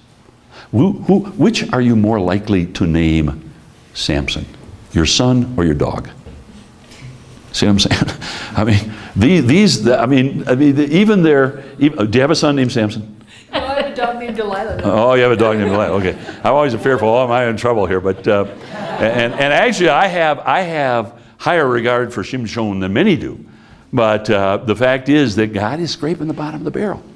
The only noble, true, well, that's not true. That's not true. Othniel is noble, and Ehud, I don't know, I can say too much against him, the left-handed guy. But one of the most noble is Deborah. But everything about that story suggests that God's scraping the bottom of the barrel, that this is not the normal thing to do. I mean, even she says, no, it's not right. You go. No, I won't go. It's going to be, everybody's going to remember this story is a woman, And so all I'm saying is that the book of Judges is about God proving his covenant faithfulness in spite of the desperate wickedness of these people. And it just gets worse and worse. And that's the second thing, and it's kind of long, I should get it up there. And that is that the book of Judges, which deliberately, matter of fact, I'll give you both of them there. The book of Judges, which deliberately is crafted to make this point that there was, and it's spelled out in Judges 2. It says that you have this downward spiral, you always see it, because on the one hand, they would do wickedly. And God, because he's a covenant-keeping God, would raise up an oppressor. And that oppressor would make life miserable for them, and so they would cry out to God. They would supplicate. They'd be suffering because of the oppressor, and then they would cry out to God, and God would finally grow weary, and his heart would be broken over there crying out. So he would raise up a savior, a deliverer. That's the judge. And the judge would deliver them from the enemy, and he would judge for a time. They'd have 40 years of rest or whatever. But here's the point. This is where the whole story is going there in Judges 2. As soon as the judge was dead, the next generation plunged itself into wickedness greater than their fathers. That's the book of Judges in a nutshell. And now here's the big thing. As far as understanding the distinctiveness of this period, the judges were local. They overlapped. You have all of these chronological data that this judge ruled for. There was so many years of oppression, then the judge ruled for so many years. If you add them all up, there are more years, and you got too many years. You can't fit them in. Well, it's because they were overlapping quite clearly. And Samuel and Samson were overlapping, and there were a number of overlaps. I can't remember. But the point is that the judges were local. Because you have this dynamic where the tribes are kind of warring among themselves and doing their own thing, and so generally there will be, and here's what happens, what you have going on in the book of Judges and throughout the Old Testament, you've got to get this, is that now there's going to come a time, really at the very end of Old Testament, close to the end, where Assyria and Babylon are actually going to try and rule. But what you've got when you've got invading kings normally is this, that here's an area of Israel that is just unprotected. They don't have very many walled cities. They don't have any central army. They're ripe for the picking. So here's some king. He's got a little king. He's a kingly. He's got a little walled city, maybe over in Transjordan, over in Gilead somewhere. And he sees that. So he brings his army and he comes over here and he just sits on the hillside. And when you go out to shear your sheep, he shows up and says, "I want half of it." When you're bringing in the crops, whatever it is, he just comes and he carries it off. And it's an extortion racket. And if you don't do it, what's going on? So these kings will come, and because Israel is unprotected and there's no king in Israel, there's nobody to provide protection, and the individual tribes are not careful about it, and so they're constantly under the heel of this or that oppressor. Does that make sense to you? And then God will raise up a judge. Now, I know it's a little difficult. We look at these. Why judge? Why mishpat? Why do they call judges? Because they're God's representative to rule in that area. And folks, the only biblical responsibility of a of government is to protect the righteous and punish the wicked. And so most of what they did was to judge. Now, it was also in order to protect the righteous, they had to militarily deliver, and that's the story that's usually told. But then it says he would judge for X number of years. He's doing justice. That's what government does, and culture doesn't work, and he's protecting the borders and so on. So you have these individuals who are, now here's the point, every judge is local except for Samuel. And where we really turn a corner, we're still in the book of Judges, and the period of the Judges, when we encounter this young man Samuel, Shemuel, who is asked of God by his noble mother, and is turned over to Eli to be raised and so on. Samuel turns the nation back to God, and you have this remarkable statement in 1 Samuel 3 that says, all Israel from Dan to Beersheba. Time out really quickly. Do you remember why it's from Dan to Beersheba? Do you remember how the Danites got up there? The Danites belonged down on the Philistine coast. But they said, God can't give us that, and they had turned tail and captured a city all the way up there at Laish. And that whole story way up in the north. And that's at the foothills of Mount Hermon. And that story is told at the end of the book of Judges as sort of one of two huge punctuation marks on how wicked this period was. And so now early in Samuel we're told all Israel from Dan to Beersheba. That'll rattle in your ears. Why is Dan the northern? Only because of unbelief, only because of apostasy. They went up there with apostate priests. Remember that whole story? But at any rate, the point is, I finished the story, thought, that the Bible says that all Israel from Dan to Beersheba knew that Samuel was appointed of God to be a prophet. And he had a circuit judgeship, and he'd go all throughout the central part of the country. So the point is, the grand distinctive of Samuel is that, well, twofold. Number one, he's a national judge. He's the only one. He's the first one. What'd you say? Yeah, I know, I'm watching. I got 10 till. He's the only one of all the judges who, in fact, rules the whole nation. But this is the big thing. He turns, well, I say the big thing. He turns Israel back to God, and therefore prosperity and blessedness. And as Samuel gets old, the elders of the nation do a little calculus. And they say, we're a lot better off under Samuel than we were under all of these, just every nation every tribe for itself. Number two, if Samuel dies, we have no mechanism to find a follower, to raise up another leader. And so every one of the 12 tribes is going to argue and fight. We're going to be right back where we were. So Samuel, before you die, make us a leader. Matter of fact, make him a king. That way we won't have to worry about this at all. Because when he dies, his son will succeed him. Now all of this is in the providence of God. And so now we're into the monarchy. And the monarchy, I mentioned this before, is the time during which... give them all to you. Well, you know this. The monarchy is the time when kings are ruling. Now listen, I'm going to say it again. That doesn't mean that King Yahweh has abandoned the throne. As a matter of fact, there's a phenomenon that this is not in your notes, but I think maybe in the small print, but there's a phenomenon that we're introduced here that's really interesting, and that is this, that, think about this. God is king. This is a theocracy. King Yahweh rules over Israel. He always does it through a human mediator. Up until now, that human mediator has been handpicked by God, right? He picked Moses, he picked Joshua, he picked the judges. But now, by reason of the fact that God is going to allow kings to rule, and men are going to succeed to leadership over the nation, not by reason of being handpicked by God, but by reason of the fact my daddy's the king, Abimelech, my father's the king. God's painted himself into a bit of a corner, because some very, very unworthy men are going to take the throne and thus be his viceroy. And so God introduces something very clever and very important, and that is the court prophet. Every king has a prophet. And you know some of those prophets. Who has the greater authority, Nathan or David? Isaiah or Hezekiah? Jeremiah or Jehoiakim? You know what I'm saying? So every king has a court prophet, and that court prophet is God's way of maintaining his rule in the face of the fact that the kings are going to rule. But at any rate, so now, so much to say, but you have these three kings. Saul is made king. He, in 1 Samuel chapter 12, all right, the big turning point here is 1 Samuel 8 to 12. Because in chapter 8, the people demand a king. In chapter 9, Saul is made king. In chapter 10, he's told he's going to be king. Chapter 10, he's made king. Chapter 11, here. In chapter 9, the Spirit of God. Remember Aholiab and Bezalel? How the King Yahweh will equip the person who is deputized to serve him in his kingdom with this special anointing spirit, this special enabling spirit. In 1 Samuel chapter 9, this spirit comes upon Saul. What was Saul doing when Samuel grabbed him by the shoulders and said, "You're going to be the king"? That's later, actually. That's when the lots are drawn. That's chapter 10. In chapter 9, he's looking for his donkeys.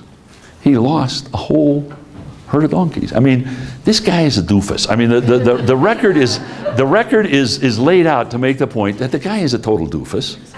He's not spiritually very sharp. You remember his friend says, "Hey, you know what? There's a man of God lives in town. Maybe if we pay him, he'll help us find the donkey." Is that what the man of God's there for? You know. and then when they actually draw the lots and they fall upon Saul, that's when he's hiding among the baggage. And some people will say, "Well, he was just humble." He didn't have a humble bone in his body. Read the story. He was scared, and he had good reason to be scared. He was the smallest tribe, smallest house, and he thought the other 11 tribes wouldn't go for it.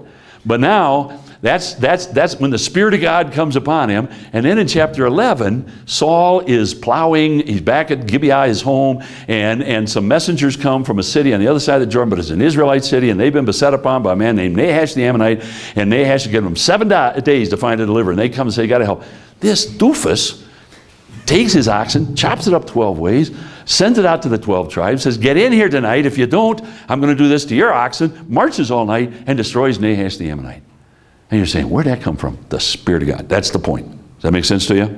Now, it could be squandered, and it's going to be, and Saul's going to sin it away, and therefore the Spirit of God is going to be taken from him in chapter 15, and it's going to be given to this young 8th son of Jesse by the name of David. Remember? And by the way, David, all right, watch this. 1 Samuel 10, the Spirit of God comes upon Saul. Chapter 11, he destroys Nahash the Ammonite, and we're saying, wow, look what God did. Chapter 15, the Spirit of God comes upon David. 16. Chapter 17, he kills Goliath. And we think, wow, that David was quite the guy. No, we're missing the point entirely. We ought to be saying, look what God did. Now, David was a better man than Saul, but David would confess, just as the one whom he most dramatically typifies or anticipates, and that is Jesus, that in point of fact, he was dependent upon the Spirit, and the Spirit is the one who enabled him. That's Jesus' testimony, that's David's testimony. Does that make sense to you? David gives that testimony because of who he was. Jesus gives that testimony because of who he had chosen to become. There's that difference. But it's a blinding, deliberate similarity. Does that make sense to you? So I go back to it. David becomes king. He does marvelously. He extends the borders. He establishes the kingdom and so on. When he died, he does wickedly. I don't mean to be flippant about it either. He does horribly wickedly. As a matter of fact, you read the story, it's staggering. You know, when David sinned with Bathsheba, always saying against Uriah, and now Nathan comes, and David says, when he's told the imaginary little story, remember, he says, "Get that man in here, he's going to repay fourfold," and then he's going to die, but he'll repay fourfold. And Nathan comes, and he says to David, "You're the man, but you're not going to die." And I think implicit in that is, you are going to repay fourfold. Because the whole rest of David's life is about 4 sons. That's the whole rest of his life. In the record. The record is about the son that he prayed for all night, but God took him, the son that was born to Bathsheba. Remember the son that raped his sister? What's his name? Pardon me? Amnon. And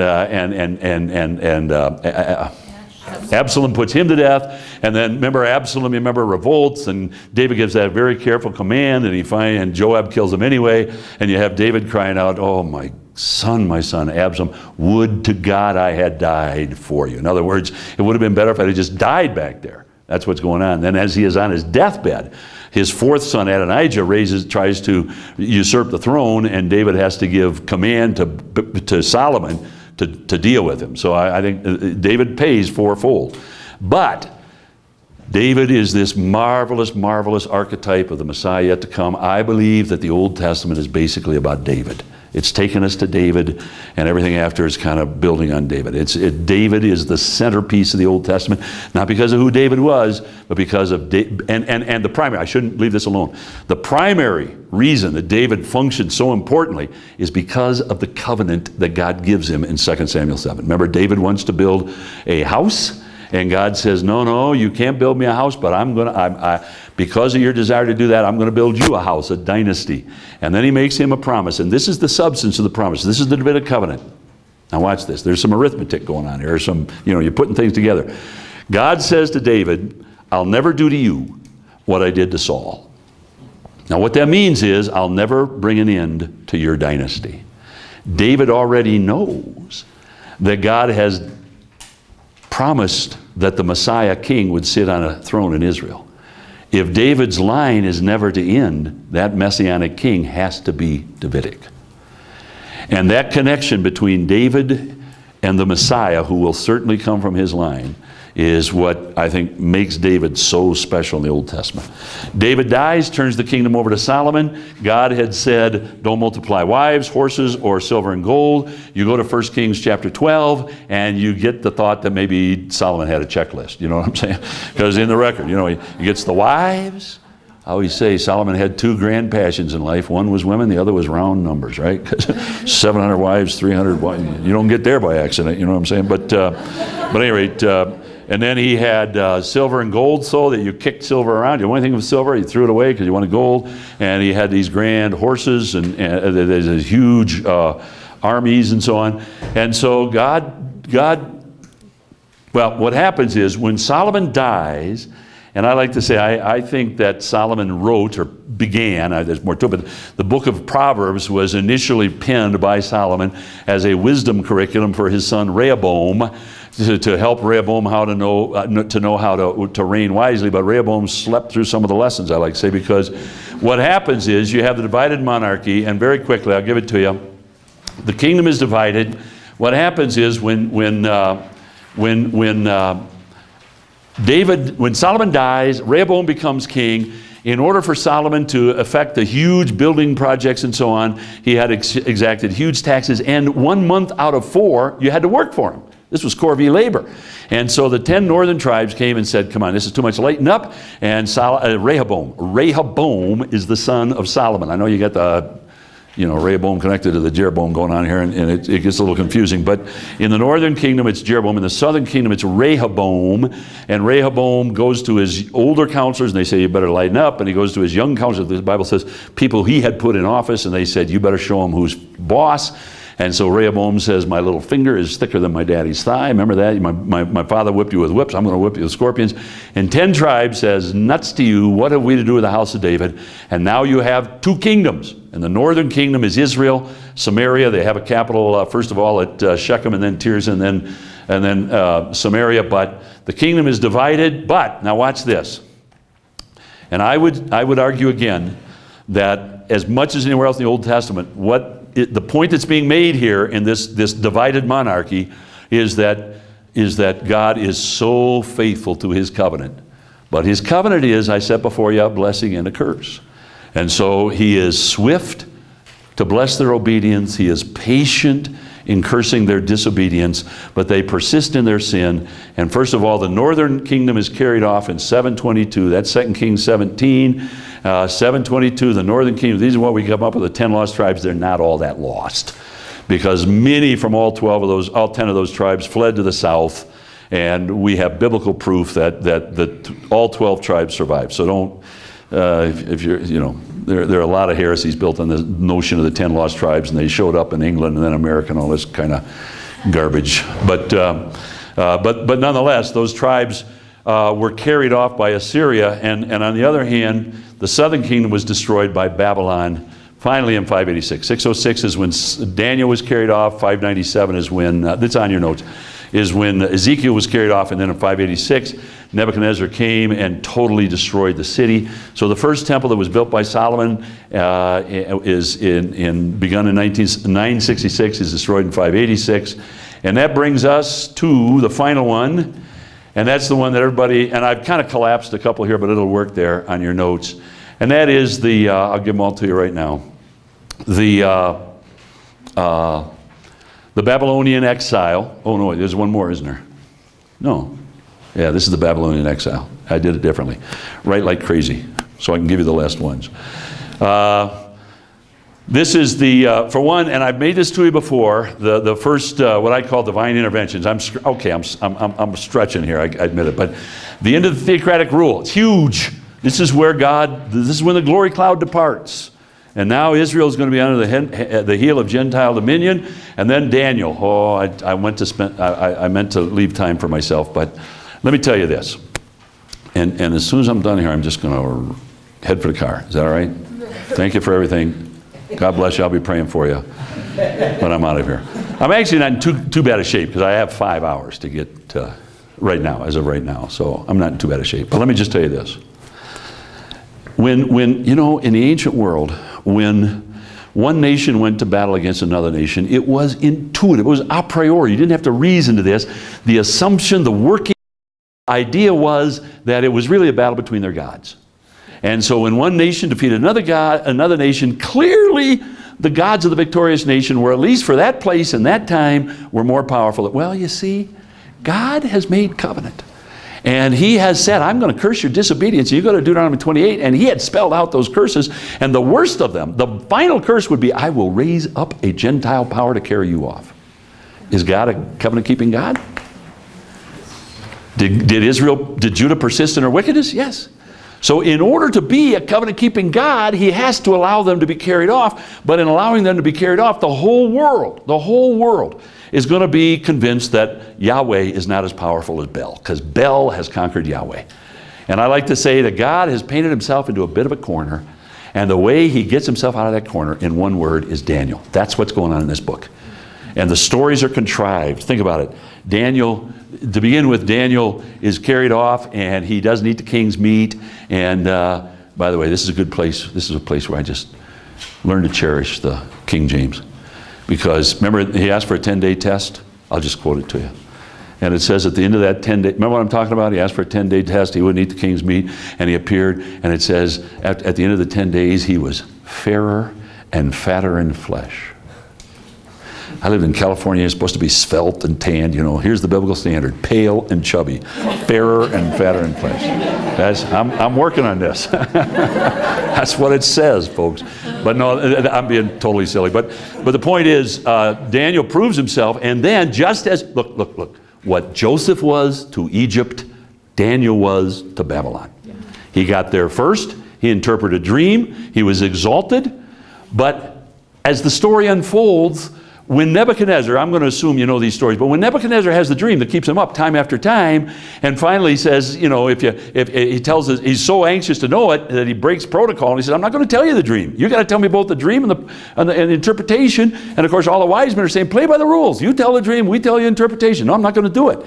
Matter of fact, if you don't tell me both, I'm going to chop you in little pieces and make your houses dunghills. Remember that? I always think after the chop in little pieces, do what you will with the house, you know what I'm saying? But the point is that he says, and at the very last, Daniel comes in and interprets the dream.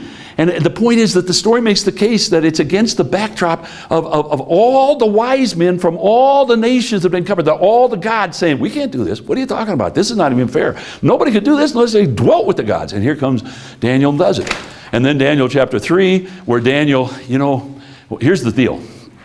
I put Daniel 3 in connection, this won't make sense to a lot of you, but I think it's in connection with 597. Because what's going to happen in 597 is Nebuchadnezzar has a vast kingdom. He's running a huge protection racket. He's got a lot of little nations and kinglets who are paying him heavy tribute. And if those nations don't pay the tribute, if one of those nations withholds the tribute, everything falls apart. He can't put up with it. And Judah, under Jehoiakim, has withheld the tribute. So on the one hand, Nebuchadnezzar has to do something about it. On the other hand, he's got this guy Daniel who is totally running the kingdom. Historians marvel that Nebuchadnezzar was at once such a great victor, such a great conqueror, warrior, and a great administrator. I think he was on a patio sipping lemonade. Daniel is running the kingdom. And Nebuchadnezzar's doing a little calculus. He says, I can't, these are his people, and I'm going to go back and punish them. I'm going to bring back a bunch of them, and Daniel won't bow down to my God, but I can't have that all over the kingdom. So he said, let's just drive a stake here. And some people wonder why Daniel doesn't show up in Daniel 3. Why it's just his 3 friends. I think Nebuchadnezzar locked Daniel in the closet. He knows he's not going to. This is the whole point is, I can't have a whole lot of Daniels. So he sets up this whole thing. Here's the idol. When you hear the orchestra bow down, his 3 buddies won't bow down. And it's just set up so carefully. Because that is the story, the way it's told. Because he says he called him up and he was in a rage. And he said, I'm going to give you one more chance. When you hear the orchestra bow down, then he says this, if you don't bow down, I'm going to throw you in that fiery furnace and you tell me what God there is. He's going to have this question answered in just a few minutes. You tell me what God there is that can deliver you out of my hand. And by the way, number one, he pulled in all the people from all over his empire. This is important. This is big stuff. They're getting on a bus and going home tomorrow. What are they talking about? See the point? And the other thing is, after the 3 walk out, Nebuchadnezzar makes a decree. Now, when the king made a decree, there were a bunch of guys who were going to have a busy couple of weeks. Because the scribes had to copy that very, very carefully, and then you had to carry it off, and it had to be delivered. In this case, it would be copied because it was legal, and it would be stamped with his signet ring. It would go out, and in every little village, every little hamlet, some rider would come right into town and say at 12 noon, be under the big bay tree in the middle of town, and you would sit there, and he would read, let everybody know that the God of Shadrach, Meshach, and Abednego is a powerful God. Remember, read it at the end of Daniel 3. But it even gets better because Daniel 4, one of my favorite chapters in the Bible, is not written by Daniel. It's written by Nebuchadnezzar. It is Nebuchadnezzar's decree. Now, remember what happens is Nebuchadnezzar grows proud. Madness settles upon him. He's mad for 7 years. At the end of the 7 years, his sanity is restored. And he writes, I think we're going to see Nebuchadnezzar in heaven because he didn't have to write this decree. But he, I think, has sworn allegiance and confessing allegiance to Yahweh. Now, here's my point. When God allowed Israel to be carried off to Babylon, he kind of painted himself into a corner. Because the universal perception is that Nebuchadnezzar's God is more powerful than Daniel's God. Think just sometime this afternoon. Sit down, read Daniel 4, and imagine that you're just some schlep, living in a little village somewhere in the vast region of Babylon. And somebody came riding into town. Oh, no, what's going on? Okay, so we go over here. And you sit there on the side of a hill and you listen as the king's spokesman reads you Daniel 4, the whole chapter. Daniel is the means by which God protected his glory when Israel was carried off to Babylon. Does that make sense to you? All right, now I lose my way. Secondly, finally is the fall of Babylon to Medo-Persia. Now listen, I give you, and these are in your notes, but real quickly, you can jot those in. There is a profound sense and a deliberate sense in which the Old Testament story ends not with a bang but a whimper, to use T.S. Eliot. And Israel is allowed to return. She is 70 years in Babylon. Toward the end of those 70 years, God moves providentially. Because what happens, and this is huge. Let me say this, and with this I'm out the door. It's so very important to learn and appreciate and celebrate and consciously calibrate your head to think in terms of this marvelous ability of God to accomplish his work providentially. If God's going to intervene in human history, he can only do it in one of 2 ways. They are mutually exclusive. They are mutually exhaustive. Those 2 ways are miracle and providence. Now, the word miracle has unfortunately been, everything's a miracle today. Man, I was going to the doctor and there's never any parking place, and I pulled up, there was a parking place. It was a miracle. No, it wasn't a miracle. Now, I'm not saying God wasn't in it. My favorite illustration is this. I always say if you're going down the road and a car pulls out, you don't see it at the last minute, you kind of swerve the wheel and close your eyes and, grit your teeth for the crash, and nothing happens, and you open your eyes and you got away and you say, oh, thank you, Father, that was a miracle. Well, I'm not saying you shouldn't thank God, and I'm not saying maybe your guardian angel didn't have to go lay down somewhere for a few minutes, if you know what I'm saying, but you're going down the street, you're driving along, a car pulls out, you don't see it, and your car levitates 30 feet in the air, and the other car passes on, your car levitates, slowly. Now you're getting close to a miracle. You don't have a miracle unless you have the interruption of the laws of nature in such a way that it can't be explained except as divine intervention. That's what a miracle is. Now, I know we think of everything that's swell as a miracle, but the fact is, and I'm not going to change that. John Whitcomb started using the phrase grade B miracle. Okay, it's a grade B miracle, okay. But the fact is that what is at stake is providence. And God has this capacity, this marvelous capacity to accomplish His purposes. And we really have it spelled out in the Bible because on the one hand, you have these two times where God delivers Israel from a foreign nation. The first one is Egypt, and it's just punctuated with miracle. But the curious thing about the deliverance from Babylon is there are no miracles. And God just, I'll tell you what happens is, Babylon is destroyed by Persia. And the Persian king, a man by the name of Cyrus, just does some mental calculations. And he says this: Assyria ruled the Mediterranean world for 400 years. Babylon ruled it for 100 years. In both cases, they were constantly punishing people by ripping them out of their lands and spreading them abroad. I'm in this for money. There are people all throughout my conquered kingdom who can't really produce anything because they're living where they don't belong and they don't talk to the same language and so on. I'd be better off by letting them go back. And so he totally reverses the policy, not because he wants to be used of God, but because it makes economic sense for him. And so he reverses the policy. He goes to people and says, I'll let you go back. I'll pay for it. You can go back and rebuild, and then you'll pay me taxes, and I'll be able to make something off of you. And one of the people for whom he does this is Israel, and he allows them to go back. And you have this marvelous passage in 2 Chronicles 36, verse 22, where it says, in the first year of Cyrus, that was 538. Look, Jeremiah said they would be in captivity for 70 years. That clock started ticking in 606. So they got to come home in 536. In 538, Cyrus destroys Babylon. That's Daniel 5. That's the handwriting on the wall. He gets up in the morning, like I say, and he says it'd make a lot more sense to allow people to go back. And so 2 Chronicles 36:22 says this: in the first year of Cyrus, in order that the word of Jeremiah might be fulfilled. What was that word? 70 years, you're going home. Then it says this: the Lord stirred up the spirit of Cyrus, king of Persia. And I've heard people treat that as if, Cyrus is just doing his own thing, and all of a sudden he says, ooh, I'm getting something here. Ooh, I better write it. Ooh, I better. What he's drawing together there is all of those providential factors where Cyrus becomes a king, and he becomes mighty, and he conquers Babylon, and he realized the foolishness of having people. And so all of that was under the hand of God. Now, you couldn't see it. It takes the eye of faith to see providence. Miracle, you can't mistake. Providence is easy to explain away.